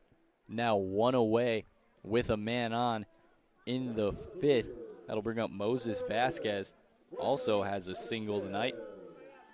Yeah, Jarrett he definitely knew that was a strike. He got up, looked very disappointed in himself for not swinging at that one. That was a pretty pitch there from Garrett Banco. It is a tough pitch to swing at because you know you're not going to be able to do much with it. But it is a strike. Harrell takes off for third. Not even a throw. Braylon Holland barely even looked at him.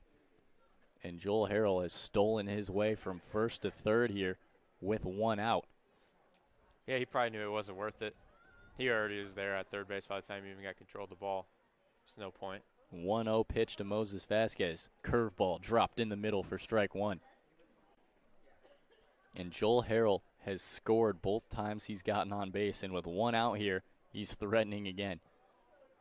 1-1 pitch from Banco. Fastball. Lower half of the zone for strike two. Good pitch again from Banco. Yeah, well, you're thinking for Harrell, I mean, the ball, as long as it doesn't get hit straight to third base anywhere else on the field, he's scoring. 1-2 to Moses Vasquez. Goes to the chase slider again, and Vasquez lays off of it. He could just not get a bite on that pitch, and it's a good pitch, but the Beavers are just so disciplined at the plate. 2-2 now for Garrett Banco. Fastball, outer half of the zone, and he swings right through it for strike three. Banco picks up his second strikeout of the inning. Now there's two outs with a man on third for Greg Guernsey. There you go, big out there, because now, you know, that leaves Harrell there at third base. The only way he's going to get on base is a hit. Nothing else, I mean, or a wild pitch, something like that. Guernsey homered in the first, flew out in the third. Now with Harrell on third, trying to make something happen here. First pitch from Banco, taken outside for a ball to the left-handed Greg Guernsey. Yeah, we'll see. He knows he's got power, so maybe Banco holds it off a little bit, not throwing anything too fast. 1-0. Gets it there, goes to almost the same spot, brought it in a little bit more, and it's 1-1.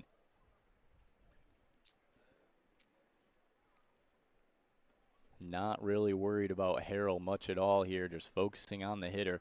Here's the 1-1 pitch to Greg Guernsey. Goes to the outside corner again, can't get it there. And it's 2 balls, 1 strike with 2 outs here for Garrett Banco. Yeah, that seems like a very similar situation as we saw him hit a 2-run home run earlier. There's 2 outs as well. 2-1 from Banco. Goes outside with the fastball again, can't get it. Ball 3. All 4 of these pitches looking in very similar spots. 3 called a ball, 1 called a strike, as Greg Guernsey's in a good spot here. Yeah, you know, it's baseball. It happens. 3-1 from Banco. Fastball brings it inside and low. Banco will draw, or Guernsey, excuse me, will draw the walk against Banco. And it's first and third for Lennox Estrama, the second baseman. There you go. I mean, that's better than throwing a fastball in the middle, taking a yard. So I guess that's a good way to look at it. Take that. Glass half full attitude. I like it. Banco's first pitch to Lennox Estrama. Taken right down the middle for strike one on the fastball. It looked like he had no intention of swinging at that. 0-1 now from Banco. Guernsey's. Oh, what a curve. Started at the body of Lennox Estrama. Ended up middle in the zone. Banco quickly ahead here 0-2, and that was the filthiest pitch we've seen tonight from Garrett Banco. 0-2 takes off for second. Does Greg Guernsey. He'll go in with no throw. Second and third now. Man, you know it's a good curveball when the batter's trying to dodge out the way and it ends up going right in the strike zone. 1-2 from Banco, trying to get out of the inning. Goes to the fastball outside, can't get it there. 2-2, and we have our 6th the Deuces Wild of the game here in the top of the 5th. There we go, going for the record. Going for the record. We're on pace for it right now. Record is 10 set last year. 2-2 pitch, fastball, high and outside, ball 3, and it's a 2-out full count for Lennox Estrama. Yeah, you know, you could have had 10 in a game maybe last year, but just never counted. 3-2 from Garrett Banco. Fastball swung on and missed. He gets his 3rd strikeout of the inning to get out of the jam. Corndogs still lead it 5-4. Heading to the bottom of the 5th. You're listening to Corndogs Baseball on Jet TV and Region Sports Network.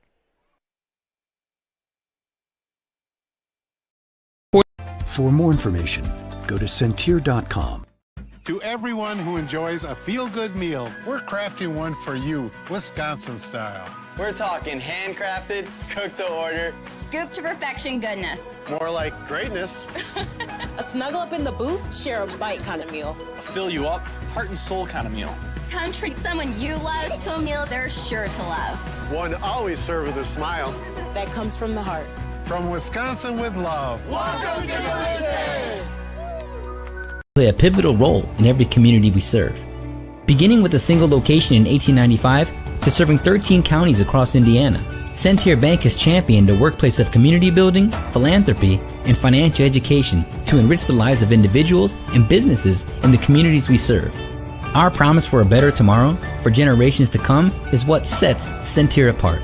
Centier Bank, Indiana's largest private family-owned bank. If you're thinking of finishing your basement, installing outdoor security cameras, or your business has plans to break ground on a new project in 2024, Powering Indiana Lake County is your source for the region's best electricians. With IBEW Local 697 electricians, you're choosing the highest level of safety and reliability. Visit poweringindiana.org today and ensure your project is in the hands of skilled professionals.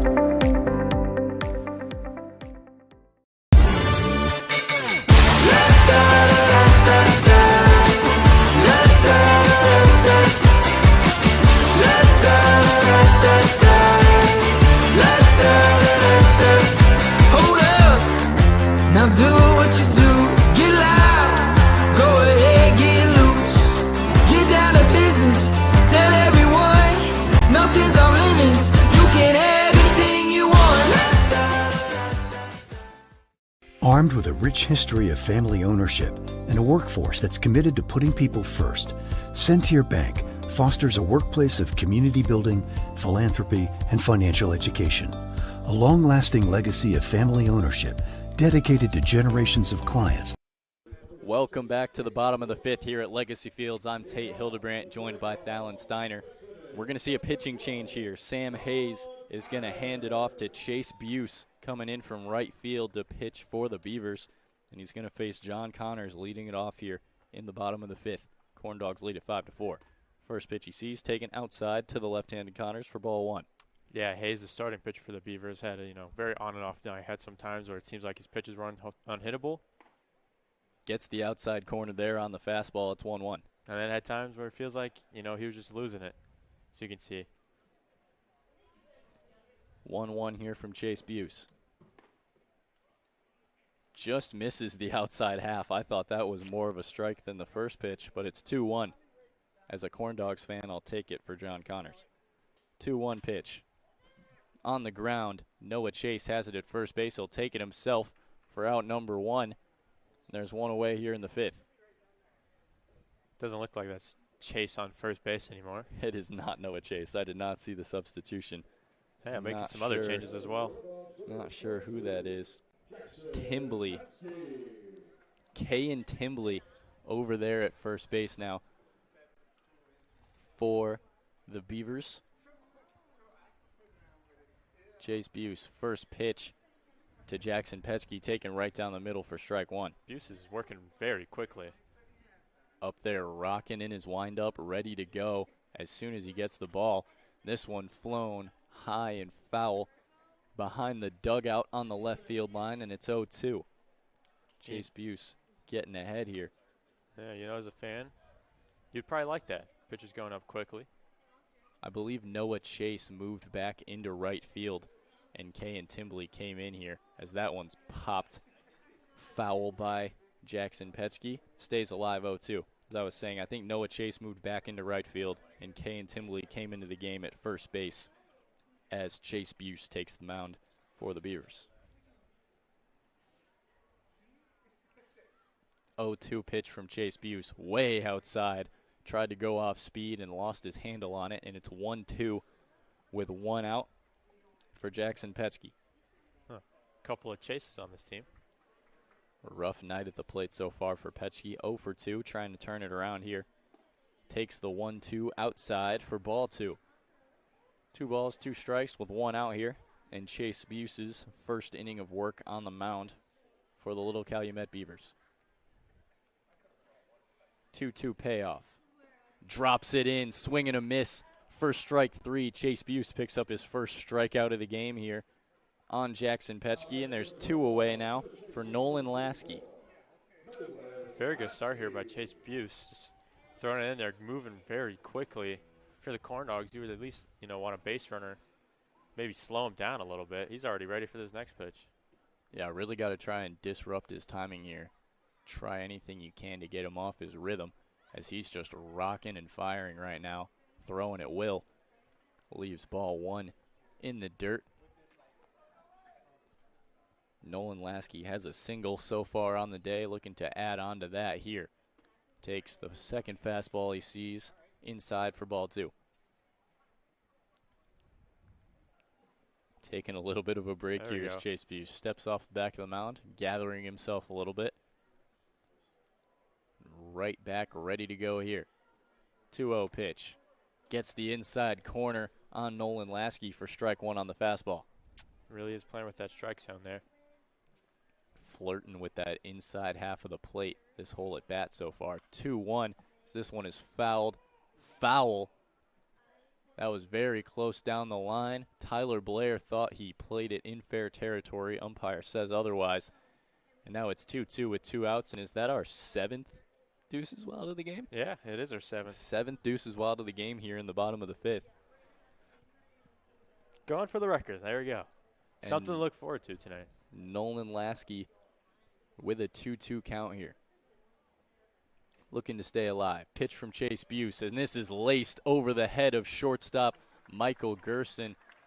And that's a 2-out single for Nolan Lasky, his second of the game. There we go. Maybe that throws Buse off of his groove a little bit, not only letting up a hit, but also now the runner on first base get his timing off. Ryder Fernandez, dangerous at the plate so far today. Homered in the second.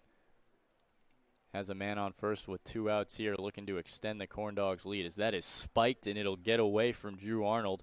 Nolan Lasky will take second easily, and it's 1-0. Hey, Lasky, I know that was a bit of a wild pitch. He's still kind of walking to second base. I don't know, man, with Arnold with that arm.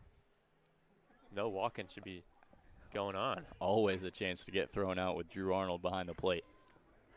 1 ball, no strikes to Ryder Fernandez with 2 away here in the 5th. Drops that curveball right in the middle for strike one. See if he can finish off this inning without any damage being done. Pulling up that hit. The 1-1 from Chase Buse. Drops in another curveball. Fernandez takes a hack at it and misses, and it's 1 ball, 2 strikes here. Trying to get out of this with no runs scored. As Thalen said earlier, looking for a solid first inning of work here. 1-2. Rings him up on the inside, dropped in the curveball on the hands of Ryder Fernandez for the 3rd out of the inning. Corndogs still lead at 5-4 heading to the top of the 6th. You're listening to Corndogs Baseball, Jed TV and Region Sports Network. Quartered in Maryville. Sentier apart. Trust the integrity, experience, and personal service of Sentier, Indiana's largest private family-owned bank. For more information, go to Sentier.com. To everyone who enjoys a feel-good meal, we're crafting one for you, Wisconsin style. We're talking handcrafted, cooked to order. Scoop to perfection goodness. More like greatness. A snuggle up in the booth, share a bite kind of meal. A fill you up, heart and soul kind of meal. Come treat someone you love to a meal they're sure to love. One always served with a smile. That comes from the heart. From Wisconsin with love. Welcome to Delicious! Pivotal role in every community we serve. Beginning with a single location in 1895 to serving 13 counties across Indiana, Sentier Bank has championed a workplace of community building, philanthropy, and financial education to enrich the lives of individuals and businesses in the communities we serve. Our promise for a better tomorrow for generations to come is what sets Sentier apart. Sentier Bank, Indiana's largest private family-owned bank. If you're thinking of finishing your basement, installing outdoor security cameras, or your business has plans to break ground on a new project in 2024, Powering Indiana Lake County is your source for the... Welcome back to Legacy Fields. Corndogs leading the little Calumet Beavers 5-4 here, and the new pitcher for the Beavers, Chase Buse, is going to lead it off in their top of the 1st against Garrett Banco, going out there again for the Corndogs on the mound. See, Benko has really settled into this game. Not really giving up anything so far. First pitch to Chase Buse. Sharp slider in the dirt for ball one.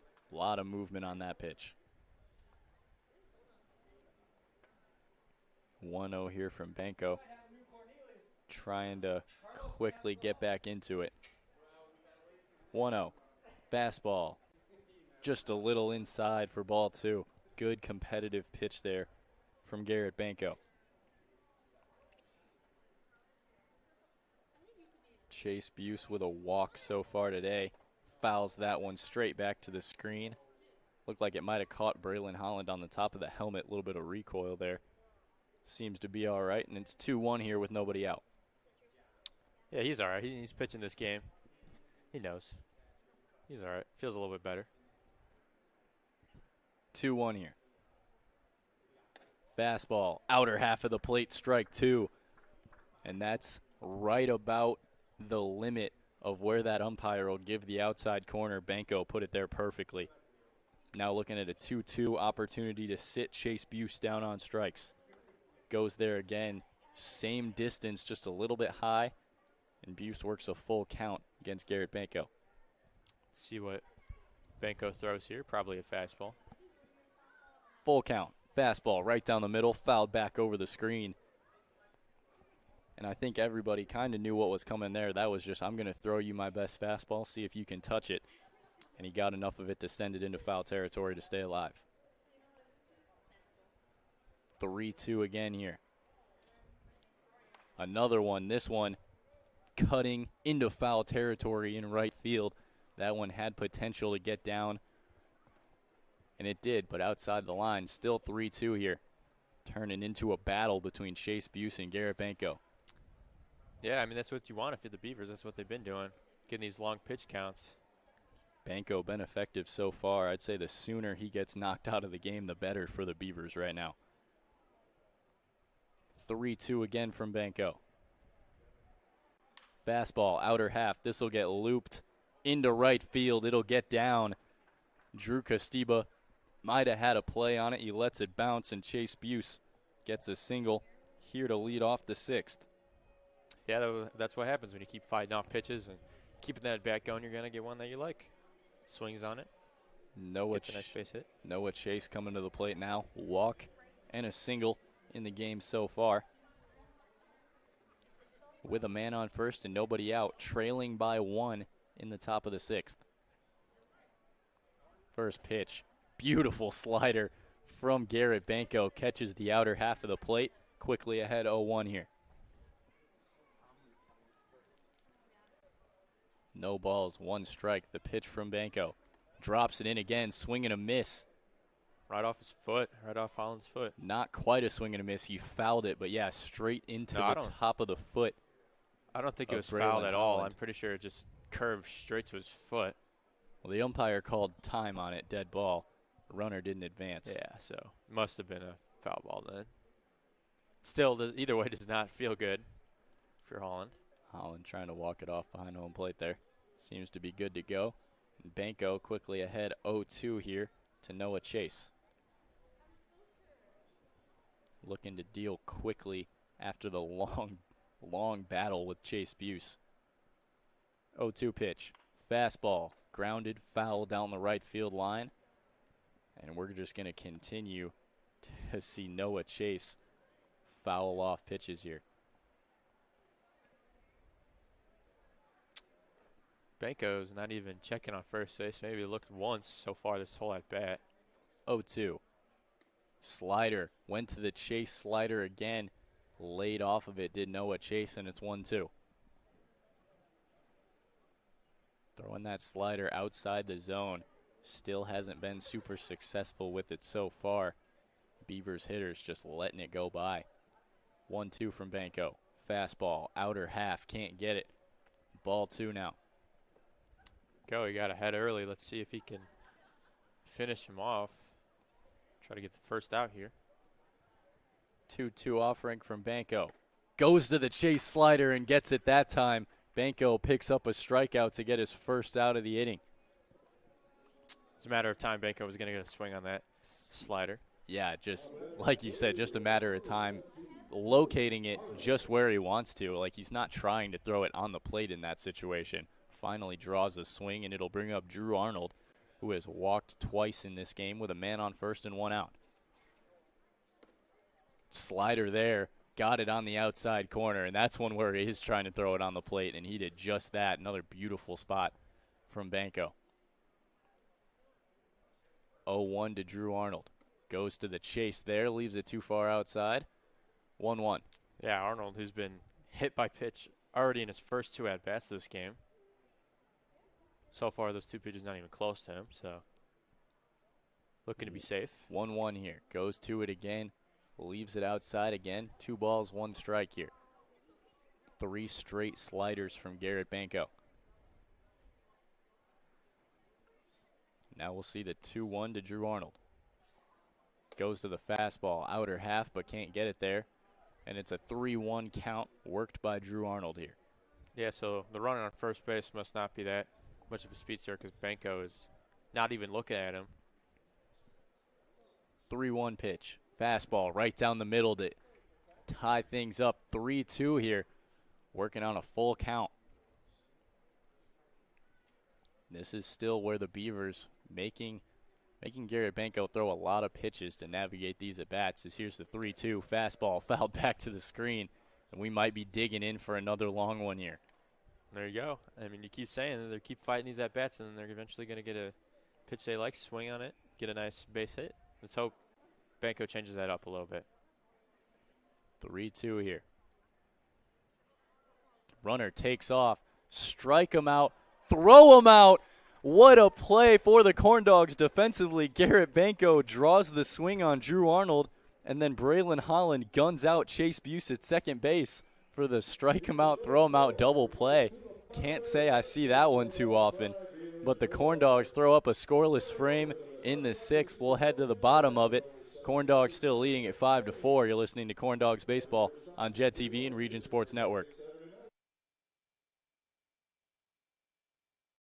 The region's best electricians. With IBEW Local 697 electricians, you're choosing the highest level of safety and reliability. Visit poweringindiana.org today and ensure your project is in the hands of skilled professionals.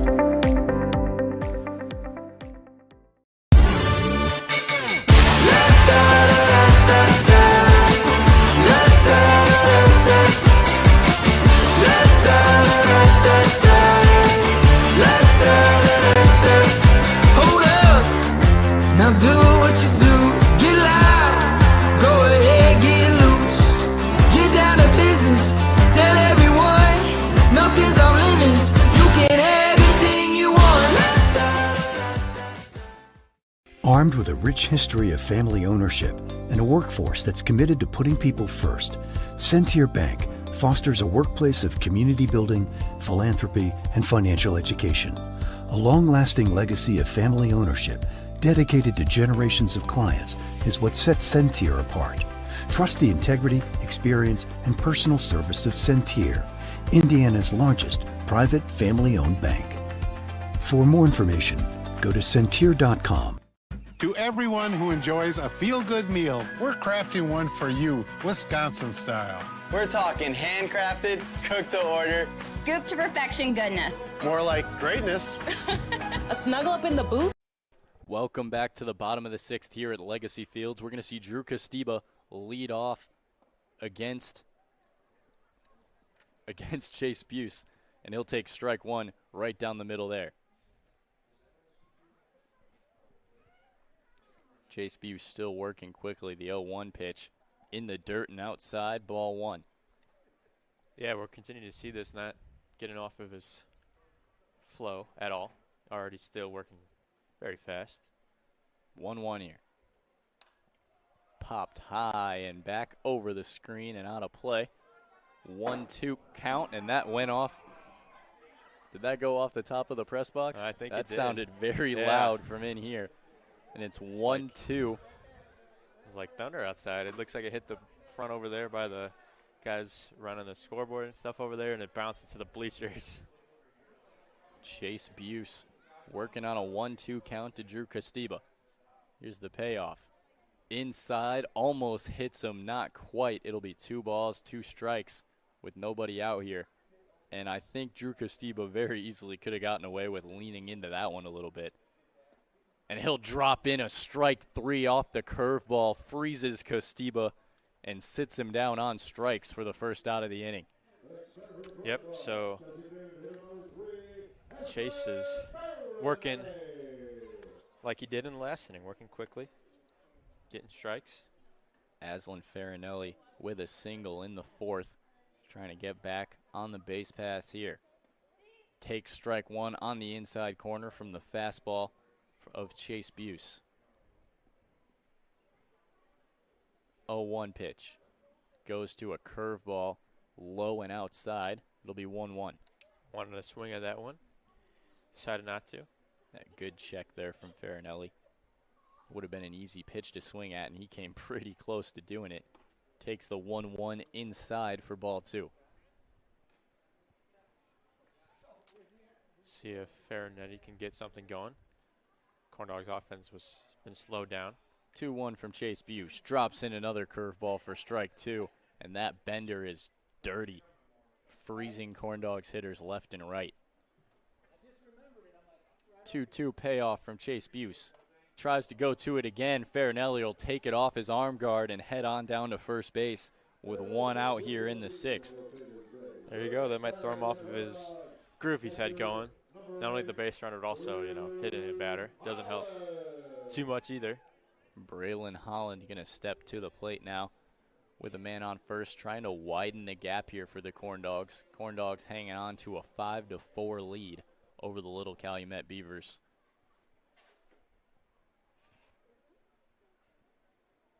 First pitch to Braylon Holland.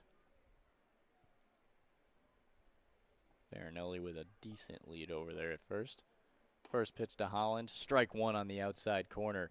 Good fastball there, located perfectly on that outside line to the right-handed Braylon Holland for strike 1. And here's the 0-1. In the dirt, it'll get away from Drew Arnold. Farinelli will go into second, standing up on the wild pitch, and it's one ball, 1 strike with 1 out and a man on second here in the 6th. You haven't seen many mistakes from Arnold so far this game. There was one there. Just couldn't corral that one. Don't know if they got crossed up or if that was just a little too much in the dirt for him to handle. But it's 1-1 here to Braylon Holland. Swung on, big swing from Holland for strike 2. Kind of the off speed to the inner half of the plate, and he was a little bit early on that. 1 ball, 2 strikes. Chase Buse looking to sit down the Corndogs catcher. Leaves the fastball high and inside. Ball 2. See if Buse can finish this at bat off. 2-2 payoff from Chase Buse after a deep breath. Goes to the curveball, gets another strikeout on it, drops it on the inner half of the plate for another strikeout on that curveball, and he has been leaning heavily on it so far. Second looking strikeout of the inning.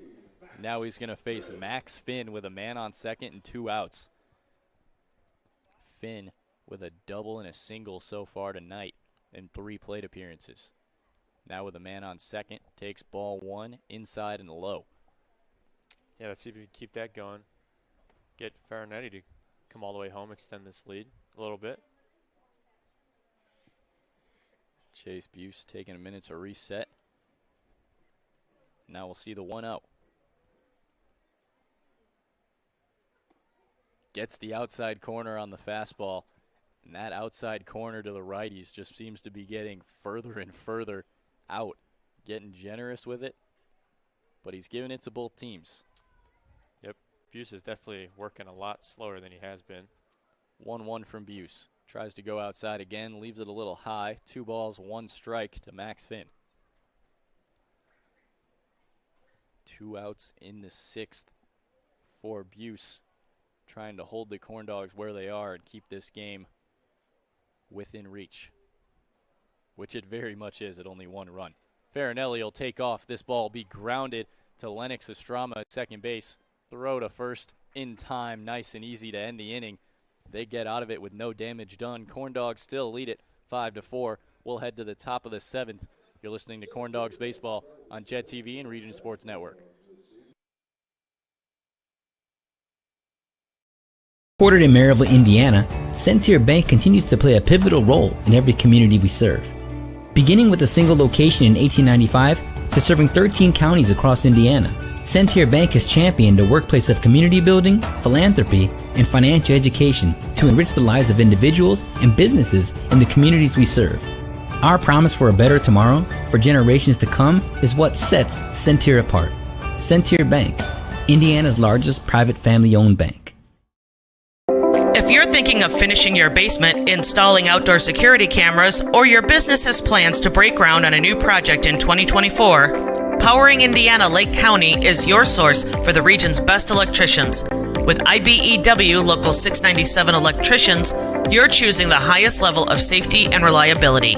Visit poweringindiana.org today and ensure your project is in the hands of skilled professionals.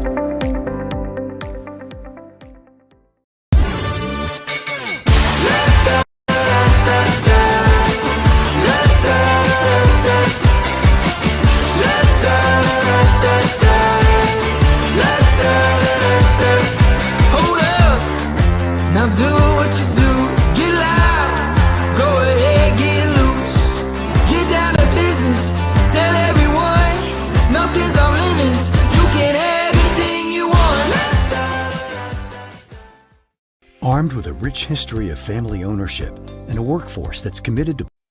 Welcome back to Legacy Fields. Corndogs leading the Little Calumet Beavers 5-4. I'm Tate Hildebrandt, joined by Thalen Steiner. And we are going to see Tyler Blair lead off the top of the 7th for the Beavers. We saw their top of the 6th end on a strike 'em out, throw 'em out double play. Garrett Banco struck out Drew Arnold, and Chase Buse was thrown out stealing at second base by Braylon Holland. Here's the 0-0 pitch. Grounded. It'll get foul. That pitch was chopped very high. Would have been an awkward play if Braylon Holland fielded in the air. He lets it roll foul for strike one. Oh, it looked like it might have hit the batter there when he was running. Maybe bounced up and hit him. Doesn't really change anything.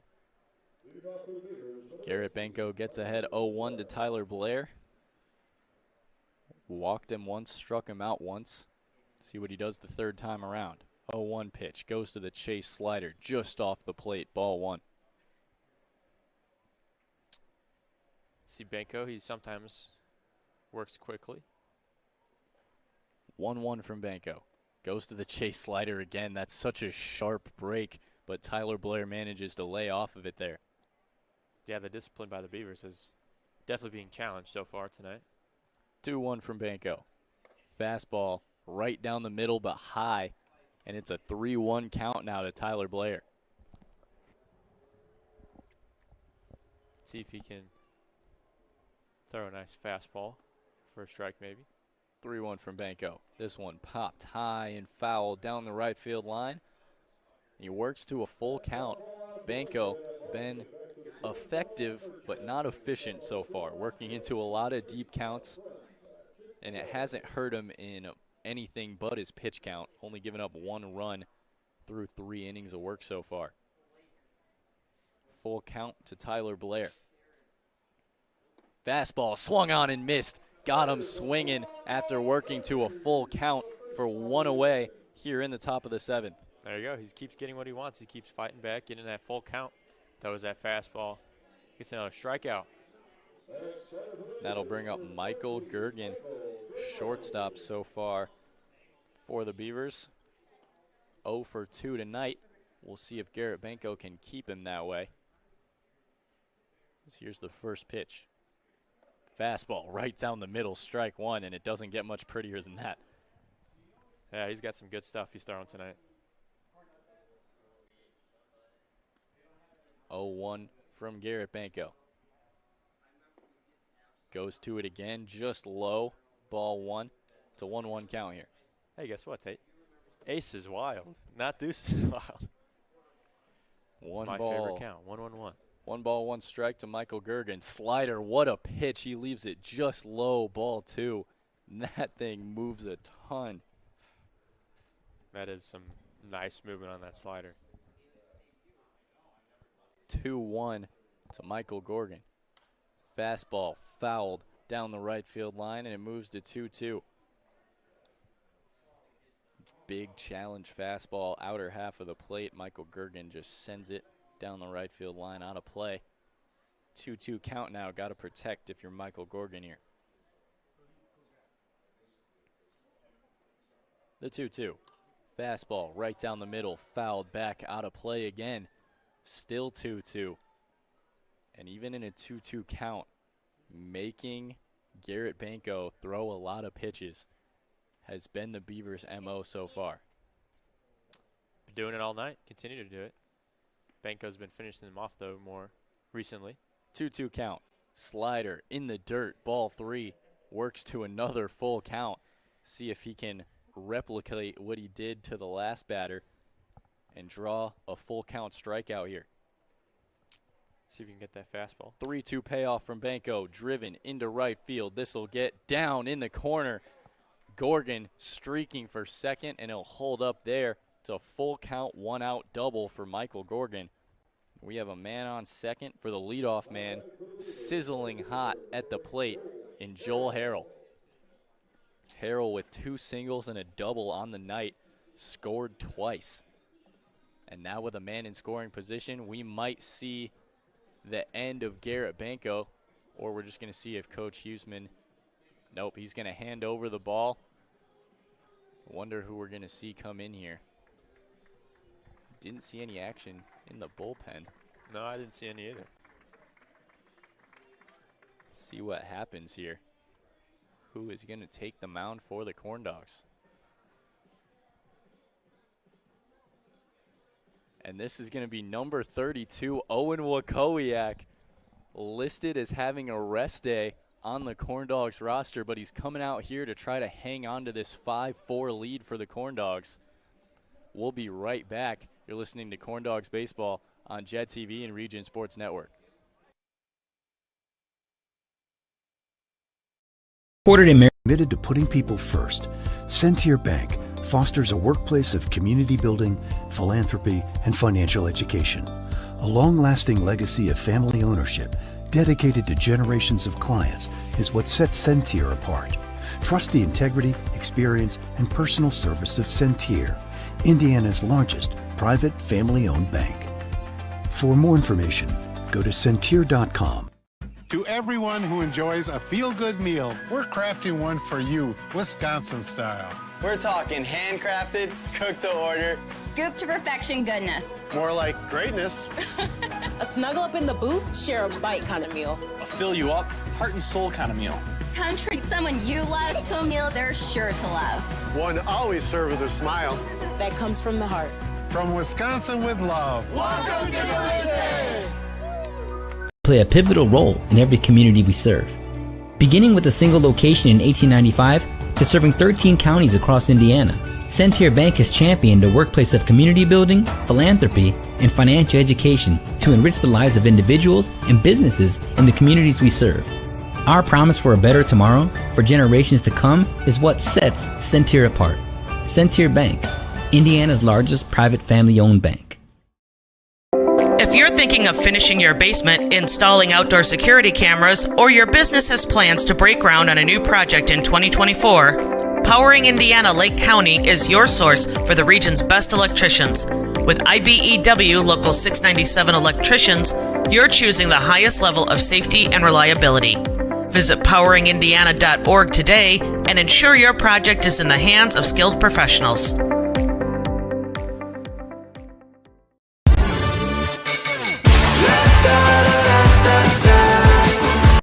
Welcome back to the middle of the top of the 7th here. Owen Wakowiak going to take over for Garrett Banco on the mound for the Corndogs. The dominant, big right-handed relief pitcher coming in to face Joel Harrell with a man on second and 1 out. First pitch from Harrell. Fastball grounded up the middle. Wakowiak diving to his right as Max Finn throws behind the runner at third, and Harrell is going to have another single. It's 1st and 3rd with one out here, and he takes the first fastball he sees from Owen Wakowiak, sends it right back up the middle at him. I mean, pretty much any base hit he has, he's getting on first base no matter what. The speedster, and I mean, you can tell he's going to steal it. He's going to go on second more than likely. Wakowiak gave an attempt at the behind-the-back stop there, couldn't get it. That'll bring up Mason Jarrett with 1st and 3rd and one out. Fastball right down the middle, swung on and missed. Gets ahead 0-1 to Mason Jarrett.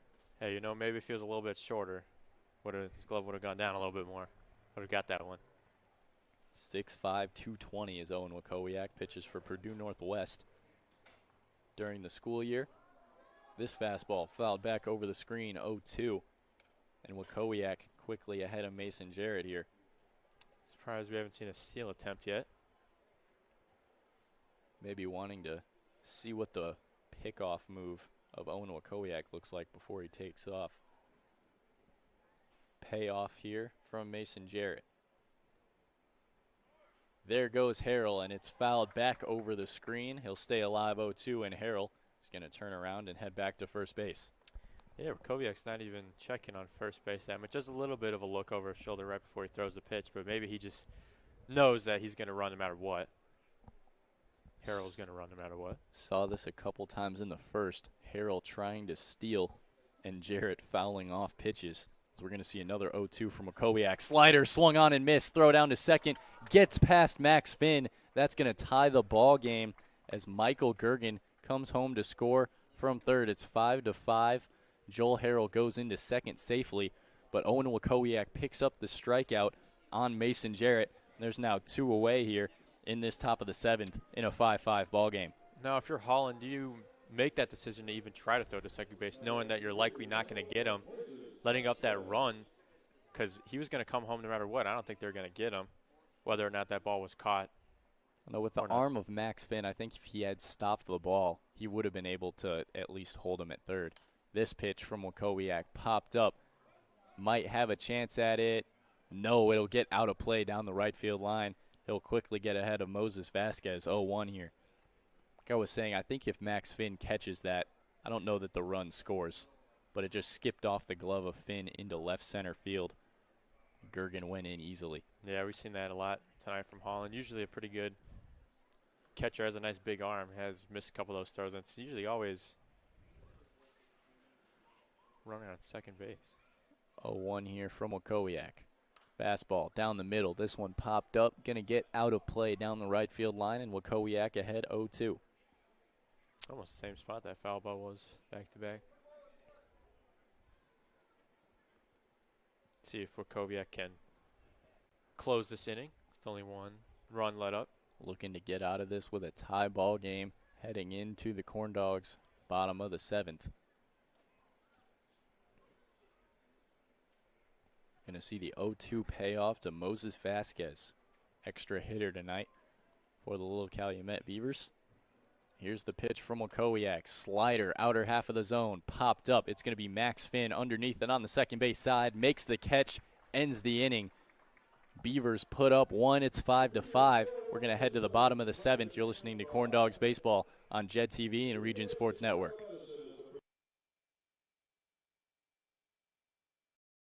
Ordered in.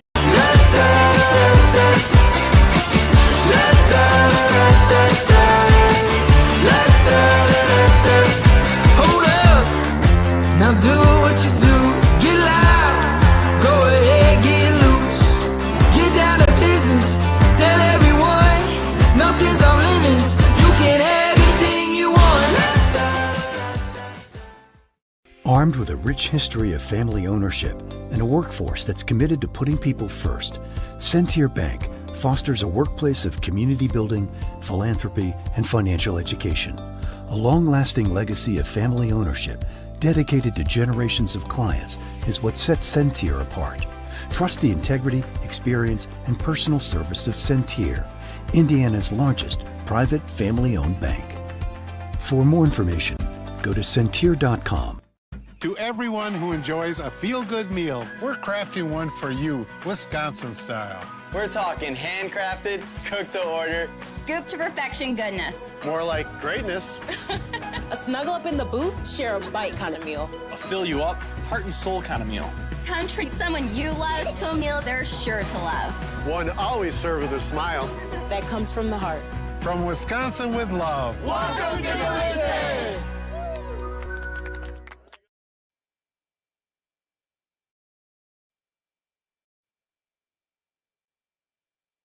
Welcome back to the bottom of the 7th here. Little Calumet Beavers tie it up in the top of the 7th. And we're going to see a pitching change here. Riley Thomas taking over for Chase Buse on the mound for the Beavers. And it's going to be Angelo Luna leading it off with his bright yellow batting gloves for the Corndogs in the bottom of the 7th. Yeah, you can see those very bright now. The nighttime. Almost glowing in the dark here under the lights of Legacy Fields. First pitch from Thomas. Change up in the dirt for ball 1 to Luna.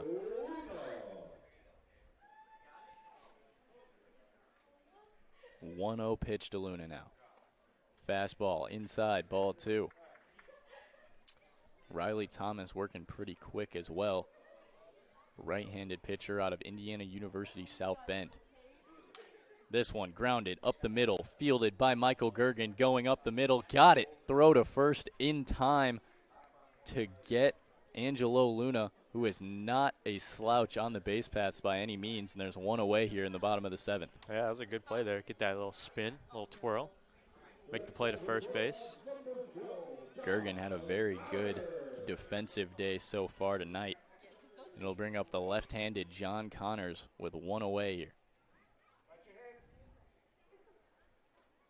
First pitch to Connors. Gets away from Drew Arnold. It was in the dirt for ball 1.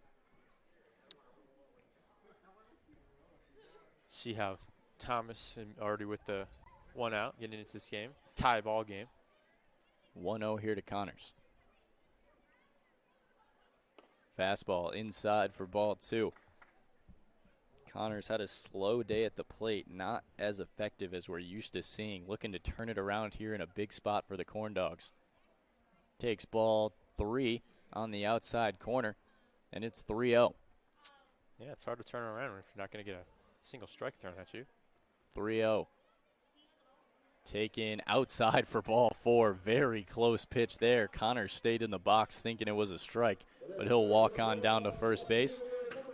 And the Corndogs have 1 on and 1 out here for Jackson Petchke.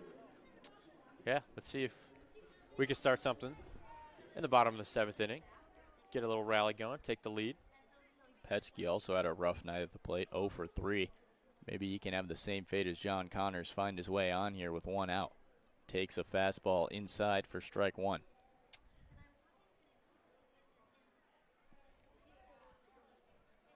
Riley Thomas wanting to work pretty quick, not giving too much checkup to John Connors over on first. Goes to the outer half of the plate and misses it. Ball 1 now. One thing I just noticed is he was looking over, it seems like at second base, really, for some reason. I don't know. Yeah, he keeps doing that. He looks backwards. This pitch popped up high. This one might stay in the yard. Tyler Blair underneath it on the outfield grass, and he drops it, but they're going to get John Connors at second base. Jackson Petchke will find his way on off of the air by Tyler Blair, but John Connors, rightfully so, you can't try to advance on that because it looked like it was going to be an easy catch. John Connors thrown out at second. Jackson Petchke will be on first. And there will be 2 outs now for Nolan Lasky. Yeah, just one of those, unlucky plays. Not much you can do there if you're John Connors. Pickoff attempt, and it gets past Kayan Timbley over there at first base. Jackson Petchke will stay where he's at as he didn't see it right away as he dove back in. Nolan Lasky with 2 singles on the night so far, and a single here would be big to keep things going for the Corndogs as we're tied in the 7th. Takes a ball on the outer half of the plate from the first pitch he sees of Riley Thomas. Thomas Going to deliver the 1-0. This one driven into left center field. It'll get over the head of Greg Gurney in left. Streaking around the bases is Jackson Petchke. He'll go first to home and untie this one. Corndogs lead it 6-5 off the RBI double from Nolan Lasky. There you go, big hit there, big swing. Going all the way back to the wall, gets over the outfielder's head. Taking the lead here. Big at bat there, big spot. Made the runner go all the way from first to home. Jackson Petchke definitely flashing the speed there. 0-0 pitch here to Ryder Fernandez, and he takes it in the dirt for ball 1. See how Thomas responds. He was playing pretty well until giving up that big hit. Nolan Lasky staying hot at the plate tonight. 2 singles and that double.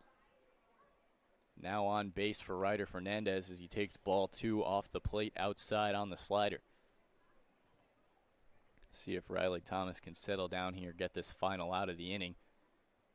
Keep the damage to 1 run as the 2-0 swung on by Ryder Fernandez. Inside fastball at the knees.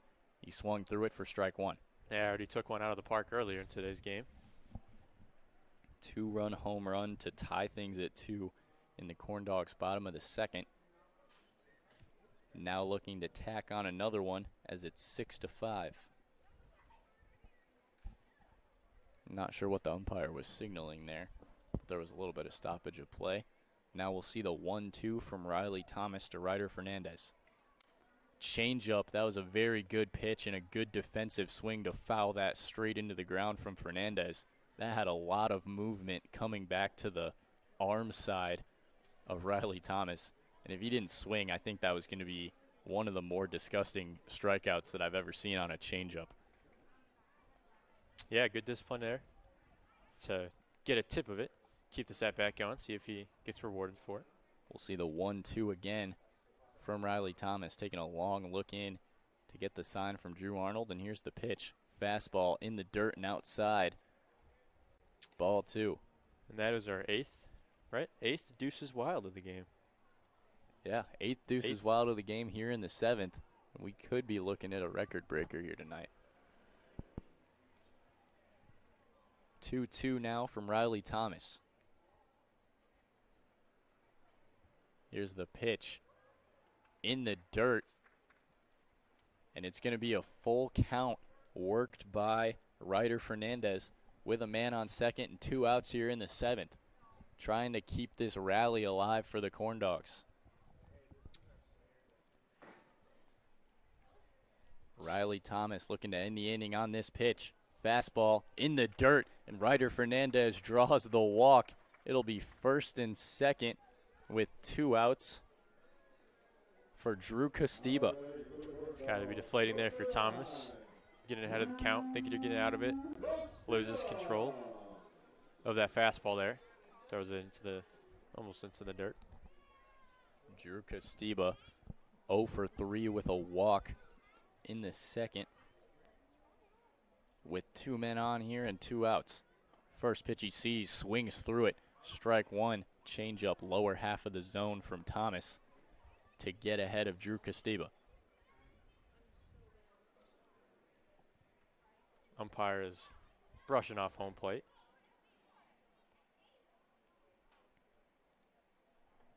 Riley Thomas got ahead 0-1 on the swing and a miss from Costiba. Trying to end the inning after getting himself into a little bit of a jam here. Already given up 1, now runners on first and second, but with 2 outs. This pitch drops in the 12-6 perfectly for strike 2. See if he can finish this at bat, get out of the inning. That was a true 12-6 there from Riley Thomas. No side-to-side movement. It just dropped straight down from about Drew Costiba's head right to the belt. So here's the payoff pitch. Goes fastball, low and outside, just barely. And he wanted that one bad. Kind of stared down the umpire a little bit, getting that ball back. Fastball outside, moves it to 1-2. Thomas trying desperately to get out of this inning. Here's the pitch. Swing and a miss. No, he fouled it off of his foot to stay alive. I didn't see any contact. I thought that ended up in the glove of Drew Arnold, but he fought it off to see another pitch. Still 1-2 here. Seen that a few times tonight. Corndogs kind of flipping the script in these last couple innings, making the Beavers throw a lot of pitches as this curveball's in the dirt to draw a 2-2. And we have Deuces Wild number 9 still in the 7th inning. 2-2 count to Drew Costiba, working a quality at bat here, trying to get the best of Riley Thomas. Here's the 2-2, drops it in, fouls it back to the screen to stay alive. Really are taking the Beavers motto, huh? Fighting at bats, getting large pitch counts.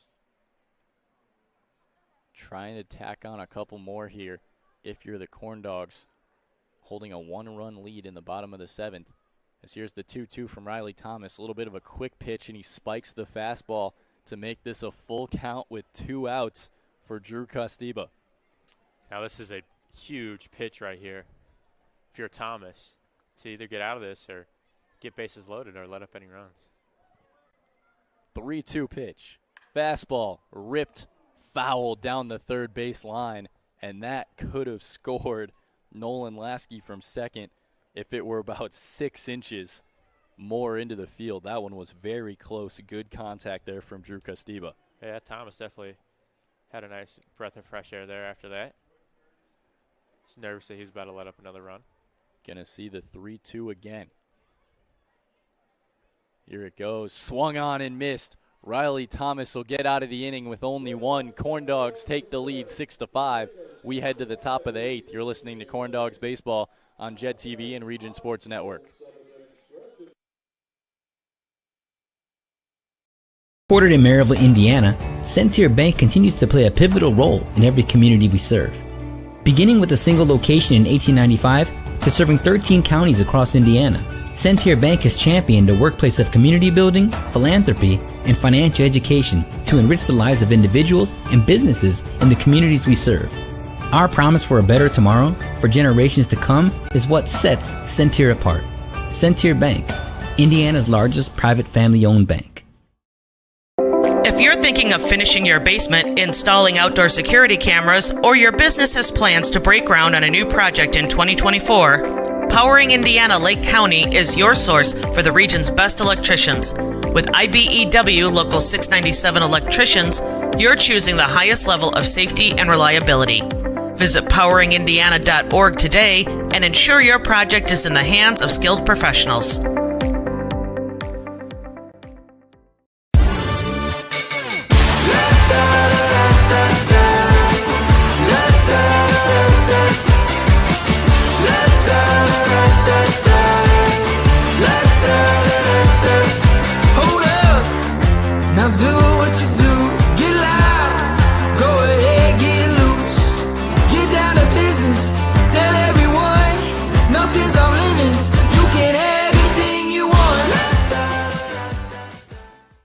Armed with a rich history of family ownership and a workforce that's committed to putting people first, Centier Bank fosters a workplace of community building, philanthropy, and financial education.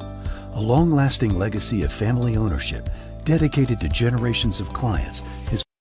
Welcome back to Legacy Fields. Here in the top of the 8th, Owen Wakowiak going to go back out there for the Corndogs, trying to hold on to this narrow 6-5 lead that the Corndogs have built.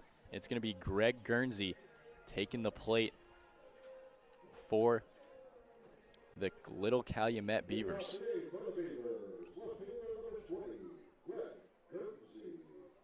First pitch from Owen Wakowiak. Fastball, outer half, strike one. Great way to start for Owen Wakowiak in his first full inning of work here. Yeah, I mean, as we've seen so far this year, both these teams have played 2 close games, so it's not really surprising to see how this one's turning out. 0-1, a little too far outside, almost in the other batter's box for ball 1. 1 ball, 1 strike here to Greg Guernsey.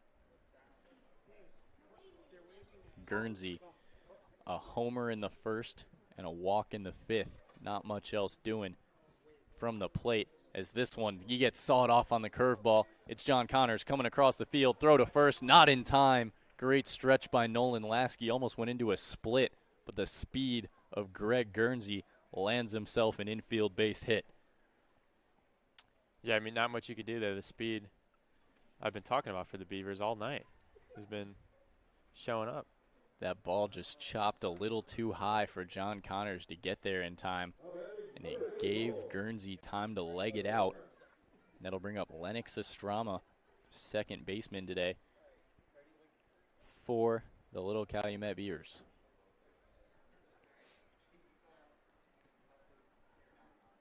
See if the Beavers respond to the Corndogs scoring a run, maybe with a run of their own, already a run on first.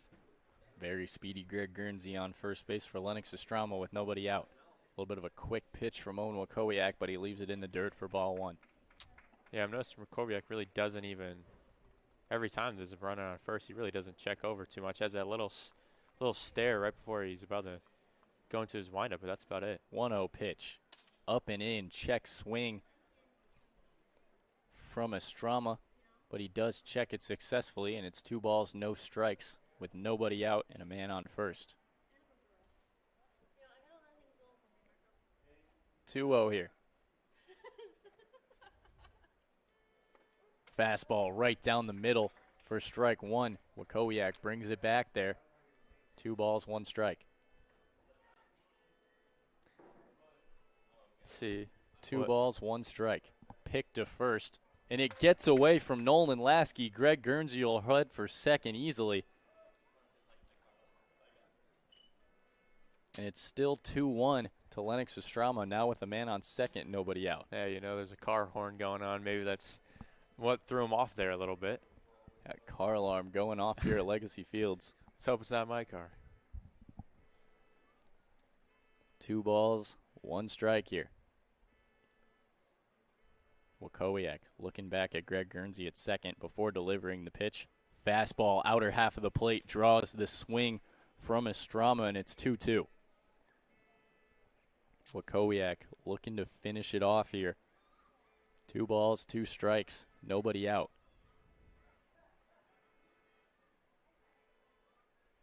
Payoff pitch from Wakowiak. Goes to the slider off the plate and misses it. Works to a full count here. It's kind of an erratic sounding car alarm. Yeah. It almost just sounds like somebody's honking. Yeah, it doesn't really sound like a normal. 3-2 from Wakowiak. Fouled off down the right field line.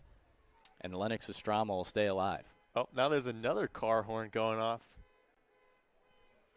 We got a car horn fiasco going on outside of the ballpark tonight. Chaos ensuing here in Crown Maybe Point. it's just some excited cars. 2 car alarms going off simultaneously. That's a rare one. 3-2 pitch from Wakowiak. Fastball right down the middle. Rings up Estrama on strikes to get the first out of the inning. And that was about as good a fastball as you can throw right down the middle from Wakowiak. Man, the cars are going crazy hearing that pitch. Oh, they just stopped.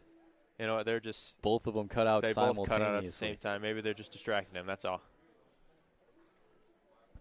Chase Buse coming to the plate now for the Beavers. Excuse me. 1 out and a man on second. First pitch from Owen Wakowiak. Leaves it high for ball 1. Wakowiak with a man on second, trying to navigate a scoreless inning here and help the Corndogs hang on to a 6-5 lead going into the bottom of the 8th. 1-0 pitch. Fastball low for ball 2. Runner at second base was pretty far. Might need to start checking up on him a little bit closer here, as we saw how fast he was beating out that infield ground ball. There you go. Here's checks on him 3 times. 2-0 from Wakowiak. Drops in a curveball, lower half of the zone for strike 1. We don't see Wakowiak go to the curveball that often. He's more of a fastball slider guy, but he took a lot of speed off that one and dropped it middle in the zone. 2-1 pitch. Goes back to it, 2-2. Same exact pitch, and Chase Buse did not come any closer to swinging at it the second time around. 2 balls, 2 strikes here for Owen Wakowiak. with one away and a man on second. Here's the payoff from Wakowiak. Fastball right down the middle, grounded to Nolan Lasky at first base. He'll take it to first himself for out number 2. Greg Guernsey will move to third. And this is a tight spot. Man on third, 2 outs, and it'll bring up Noah Chase. Yeah, anything with a tying run on third base. Not something super ideal. Pretty tough moment. Kobiak, I mean, that curveball looks pretty nice. We're not throwing it too often. Yeah, doesn't go to it often, but he completely fooled Chase Buse with it there. First pitch to Noah Chase, fastball up and out of the zone for ball 1. Yep, back to what we're used to seeing from him. Overpowering fastballs and quick breaking sliders is typically the weapons of choice for Owen Wakowiak. 1-0 pitch, fastball right down the middle, taken for strike 1. Yeah, big at bat here, you know. Get a strikeout here, get out the inning, or anything really gets the runner home and it ties this game up. 1-1 from Wakowiak. Fastball inside, ball 2. Wanted that inner half of the plate to try and freeze up Noah Chase. Left it a little too close to the body. 2 balls, 1 strike. Here's the pitch from Wakowiak. Fastball up and out. Swings at it anyway, 2-2, and that's our 10th Deuces Wild of the game here in the top of the 8th. And Owen Wakowiak 1 strike away from getting out of this inning and holding on to the Corndogs lead. 2-2 payoff. Fastball outside. Lets it go for ball 3. This is about as big a spot as you can get. Full count, 2 outs. Beavers down 1 in the 8th. Yeah, big pitch here for Kobiak. See what he goes to. More than likely, fastball, if we all had to guess. 3-2 to Wakowiak.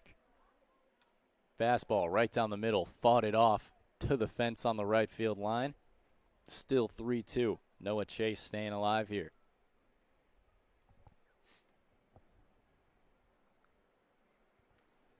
Wakowiak going to take a nice deep breath here. Settle in. This is a big pitch again. 3-2 to Noah Chase. Fastball high for ball 4. Noah Chase draws the full count walk, and it'll be first and third for Drew Arnold. Yeah, not the greatest pitch there. A little high. Now he has runners on the corner. Still 2 outs, so. Still 2 outs, and Owen Wakowiak always liable to strike somebody out. Been very good in his innings for the Corndogs so far. Started 1 game for the Thunder and was seen in relief the last time the Corndogs played the Beavers. Threw a solid couple of innings there. Arnold got a few words from his manager. Probably see something. And Drew Arnold ready to do battle with Owen Wakowiak here in a big spot for the Beavers. Runners on the corners, 2 outs. Corndogs lead at 6-5. Owen Wakowiak's first pitch to Drew Arnold. Fastball outside, gets the call, strike 1. Good pitch there from Wakowiak, just painting the outer half of that plate with that one.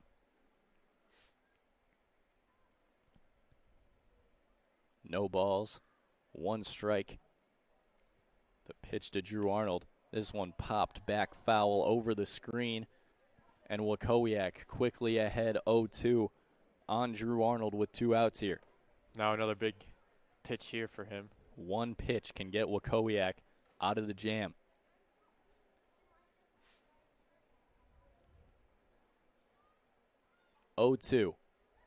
Slider, outer part of the plate, rings him up on strikes. What a pitch from Owen Wakowiak.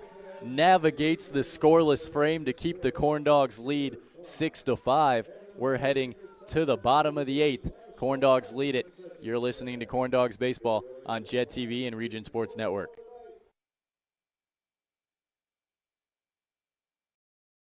Sets Sentier apart. Trust the integrity, experience, and personal service of Sentier, Indiana's largest private family-owned bank. For more information, go to Sentier.com. To everyone who enjoys a feel-good meal, we're crafting one for you, Wisconsin style. We're talking handcrafted, cooked to order. Scoop to perfection goodness. More like greatness. A snuggle up in the booth, share a bite kind of meal. A fill you up, heart and soul kind of meal.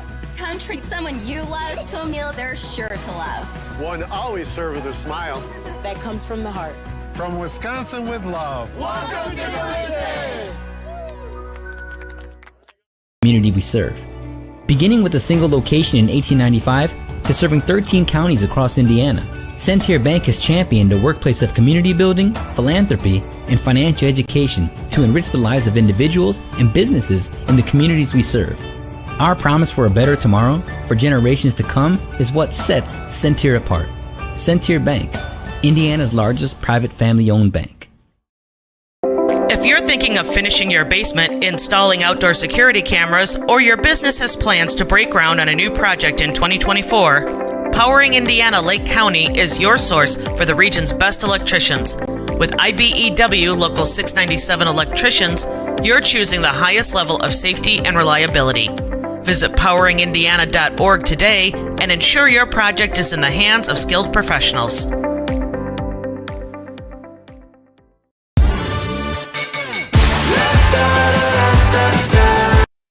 Welcome, bud, to the bottom of the eighth. Aslan Farinelli, the designated hitter, going to lead it off for the Corndogs. We saw Owen Wakowiak navigate a scoreless top of the eighth to keep the Corndogs lead at 1. And Riley Thomas is going to see what he can do here against Farinelli as he gets strike 1 on the inside corner with the fastball. Yeah, we see Thomas keep throwing those fastballs. Another one. Gets another one there to the outside corner this time. Quickly ahead 0-2 to Farinelli, who has a single and a walk so far today. Takes the curve inside for ball 1, and it's 1-2. Thomas is working fairly quickly. 1-2 pitch from Riley Thomas. Dropped low. Ooh. That one was close enough that the catcher's going to turn around and ask the umpire where it was at. 2-2 count now, and I thought Farinelli just looked at strike 3 there. 2-2 pitch. That one just as close, misses it inside, and it's full count. Yo, Farinelli not swinging at those. Farinelli battling back. The full count pitch. Check swing. Fouled it into the dirt to stay alive. 3-2. Go, keeping it alive. That's always a positive sign. Maybe he gets something he can swing at. 3-2 here from Riley Thomas. Fastball, outer half, doesn't give it to him, and it's a full count walk drawn by Aslan Farinelli to get things started for the Corndogs in the 8th. Yeah, and about 3 of those pitches were probably, you would say 50-50. Could have gone either way. Luckily goes all the Corndogs' way. Except for the ball 4, I would say every single one of those could have been called a strike, and I don't think there would have been much argument from Aslan Farinelli. First pitch to Braylon Holland with a man on first. Swung through, curveball right in the middle for strike 1. See Thomas still working pretty quickly, got off of it a little bit. At the end of the last at-bat, slowed down a little bit. 0-1 pitch here. Fastball high and inside for ball 1. Braylon Holland trying to extend the lead here. I imagine we'll see Owen Wakowiak for the Corndogs again in the top of the 9th to try and shut things down as he swings through a fastball on the outer half of the plate there to make it 1-2. See what Thomas goes to try to close us out. Had some struggles so far closing out batters. 1-2 payoff from Riley Thomas. He'll go slider, outer half of the plate, and get it. Rings up Braylon Holland, and Braylon Holland knew it. He's shaking his head. Strikeout for Riley Thomas for the first out of the bottom of the 8th. 1 out, 1 on. It'll be Max Finn coming to the plate. Single and a double so far tonight. First pitch from Riley Thomas, outside, ball 1. Yeah, that slider to get him out was a pretty good slider. Just cut the corner, the zone. 1-0 pitch to Max Finn. Grounded through the left side. This one might have a chance. Throw to second. Gets the out. Aslan Farinelli will be picked off at second. There will be 2 away as Max Finn is safe at first for Angelo Luna. So not even a play at first base. I mean, pretty smart choice. I don't think there was a chance. No, Max Finn's pretty speedy. At this point, you keep a man on first, and there's 2 outs. Angelo Luna walked in the first, hasn't had much luck since. Looking like that was a quick pop-up from Drew Arnold, faked a back pick to first, and Max Finn had no part of it, not even taking an extra step back towards the bag, staying right where he was. They'll pick over this time, and he's back in easily. 1-0 to Angelo Luna.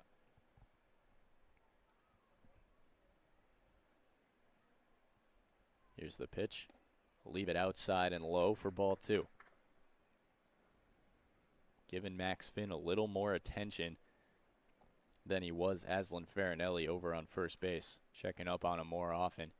As here's the 2-0 to Angelo Luna. Driven right back up the middle, and this will get through for a base hit. Max Finn will hold up at second, and it's a 2-out single for Angelo Luna. Well, if you're Riley Thomas, this is not what you want. You don't want the Beavers to be second-guessing themselves. 2 outs, letting 2 runners on. Do not want to get this game any worse than it already is. The 1-run deficit. John Connors with a walk today. A little bit of a rough day at the plate. Big spot here. He could help the Corndogs pull away in this bottom of the 8th. It's 6-5 with 2 outs and 2 on. And the Corndogs are trying to rally with 2 outs here. The lefty, Collins, coming to the plate for the 5th time. First pitch he sees from Riley Thomas. Taken inside and low for ball 1.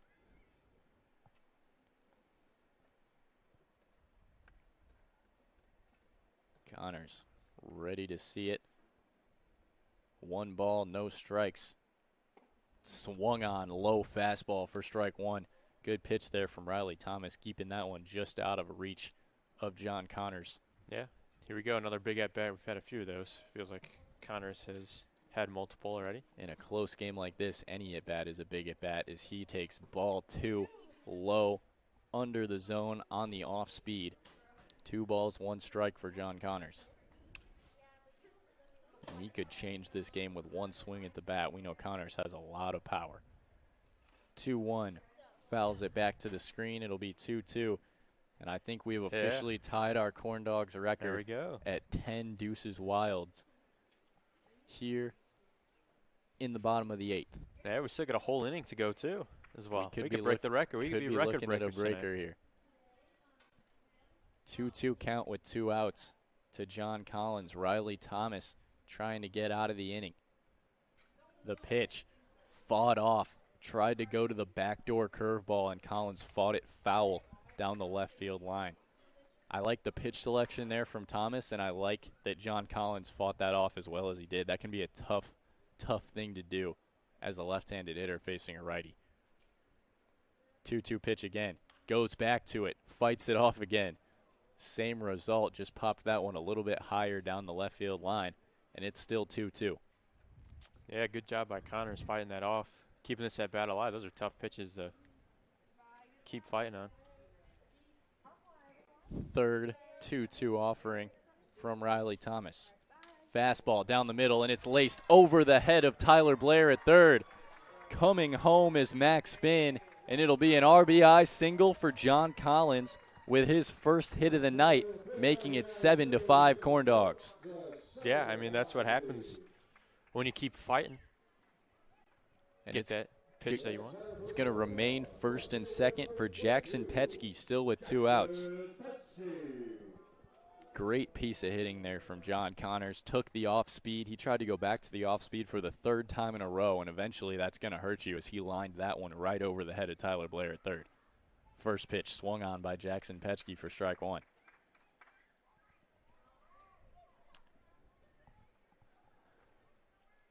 Seeing how Riley Thomas gets back into his game, kind of losing it now. 0-1 pitch, drops it in, inner half of the plate on the curveball for strike 2 to Jackson Petsky. Quickly ahead here, and we'll see how he tries to finish it off. He had Collins 0-2, couldn't get the job done. Here's the payoff. This one fouled down the left field line. And Petchke stays alive to see another 0-2 pitch. Yeah, you're right from what you said earlier. This game has really completely flipped. It is the Corndogs hitters keeping this at-bats going and then getting the pitches they want, getting big hits. 0-2. This one driven high and deep into center field. It looks like Joel Harrell is underneath it, and he is to end the inning. Corndogs put up one to extend the lead to 7-5. We'll see the top of the ninth right after this. You're listening to Corndogs Baseball on Jet TV and Region Sports Network.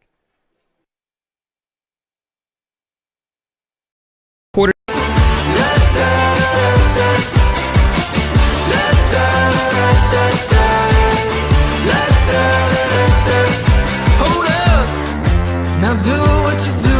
Get loud, go ahead, get loose. Get down to business, tell everyone nothing's off limits. You can have anything you want. Armed with a rich history of family ownership and a workforce that's committed to putting people first, Centier Bank fosters a workplace of community building, philanthropy, and financial education. A long-lasting legacy of family ownership dedicated to generations of clients is what sets Centier apart. Trust the integrity, experience, and personal service of Centier, Indiana's largest private family-owned bank. For more information, go to Centier.com. To everyone who enjoys a feel-good meal, we're crafting one for you, Wisconsin style. We're talking handcrafted, cooked to order. Scoop to perfection goodness. More like greatness. A snuggle up in the booth, share a bite kind of meal. A fill you up, heart and soul kind of meal. Come treat someone you love to a meal they're sure to love. One always served with a smile. That comes from the heart. From Wisconsin with love. Welcome to Delicious! Welcome back to Legacy Fields. Owen Wakowiak looking to close this one out in the top of the ninth as the Corndogs lead it 7-5, and it'll be Tyler Blair looking to get things started for the little Calumet Beavers. Wakowiak gave up one in his first inning of work, threw up a scoreless eighth, looking to do it again to end this one in Crown Point, Indiana tonight. First pitch to Tyler Blair. Fastball right down Broadway, fouled back to the screen. Yep, and then since the bottom of the order for the Beavers, Kowiak's looking to shut these guys down quickly. These are the outs you got to have if you're Owen Wakowiak in this situation. 0-1 pitch to Blair. Slider outside, can't quite get it there. Ball one. Especially with how scary Harrell's been this game. Coming in at the top of the order, you don't want any base runners on when he's up. Yeah, absolutely. You're going to face him no matter what, but it'll be a lot better if you don't have runners in scoring position when he gets to the plate. 1-1. Fastball, high, ball two. See if Wakowiak can settle in here and end this one for the Corndogs and pick up the save. 2-1 pitch to Blair. Fastball, high fastball, swung on by Tyler Blair for strike two. 2-2 count for Owen Wakowiak, and now he's right where he wants to be. Corndogs trying to get to the 2-1 series lead. Advantage on the Beavers. 2-2 payoff for Owen Wakowiak. Braylon Holland is set up outside, and he'll go way outside with it in the dirt. Work to a full count to Tyler Blair. You know he wanted that pitch outside, but probably not that much. It's a little too far outside. This is an at-bat that you really want to have, like we were saying, if you're Owen Wakowiak. See if you can battle back in this full count here. 3-2 pitch to Blair. Fastball, fouled back to the screen. Good pitch, good defensive swing there from Tyler Blair to get just enough of a piece of that one to stay alive. Yep, and if you're a Kowiak, you don't want these Beavers to keep fighting off these pitches again. Get whatever they had going earlier. You want to end this at-bat as soon as possible. 3-2 again from Wakowiak. Slider down the middle, and he got him swinging. What a pitch by Wakowiak to exit the full count situation. One away now for Michael Gergen, shortstop tonight. Had a rough night at the plate. Grounded out twice and walked in the seventh. Big spot here for the Beavers. First pitch from Wakowiak. Fastball up and in for ball one. Another big at bat here for Kobiak to get this out here. 1 ball, no strikes. Here's the pitch to Gergen. Drops in the slider on the inner half of the plate for strike 1. Good pitch to even up the count there from Wakowiak. After seeing that fastball up and in your eyes, that thing's got to look like a slow pitch softball pitch coming in. 1-1. Slider away, fouled off. Back behind the screen, and it's 1 ball, 2 strikes for Owen Wakowiak working against Michael Gergen.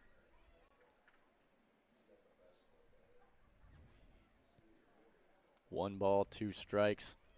Payoff pitch with 1 out for Owen Wakowiak. Fastball right down the middle, taken for strike 2. Wakowiak gets his second strikeout of the inning. There's 2 away in the 9th for the Corndogs.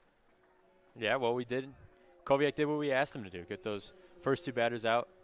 Now as Harold up with no one on base, that's exactly what you want. Now this is a tough out to end the game. If he could get this out, that would be fantastic. Harold, 4 for 4 tonight, and he's the Beavers' last hope with 2 outs in the 9th.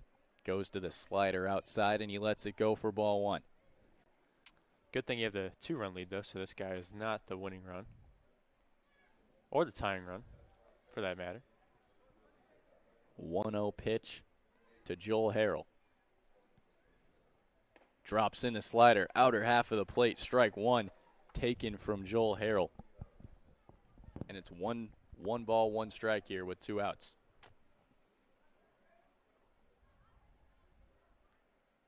The 1-1 pitch from Wakowiak.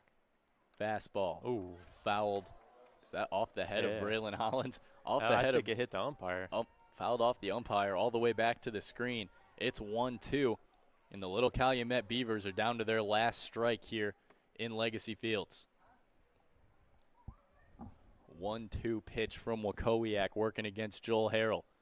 Goes to the chase slider. Harrell lets it go easily. Guess and what, that's Tate? the record. 11 deuces wild on the night here at Legacy Fields. You know, I wasn't going to say anything. I was going to say something before the pitch, but you never do. Never do. 2-2 here for Wakowiak, looking to end it. Fastball taken right down the middle. Owen Wakowiak strikes out the side in the 9th to pick up the save, and the Corndogs take the series lead against the little Calumet Beavers, winning this one 7-5. Tight game by both sides. Pretty decent pitching all around, but the Corndogs offense just a little too much for the Beavers tonight. Yeah, I mean, as we've seen, their offense has gotten hot at this stretch of the season. As now the Corndogs move to 5-2 on the season after dropping their first 2 games. First 2 games at home. Picks up the win here. Nolan Lasky gonna be our player of the game tonight. Couple of base hits, went 3 for 4 with, I believe, 3 RBIs, which was the difference in this one. Corndogs take it by 2. They take this one 7-5 at Legacy Fields. We'll be back here in Crown Point on Sunday for the Corndogs' next game. You've been listening to Corndogs Baseball on Jet TV and Region Sports Network. I've been Tate Hildebrandt with Alan Steiner. Good night.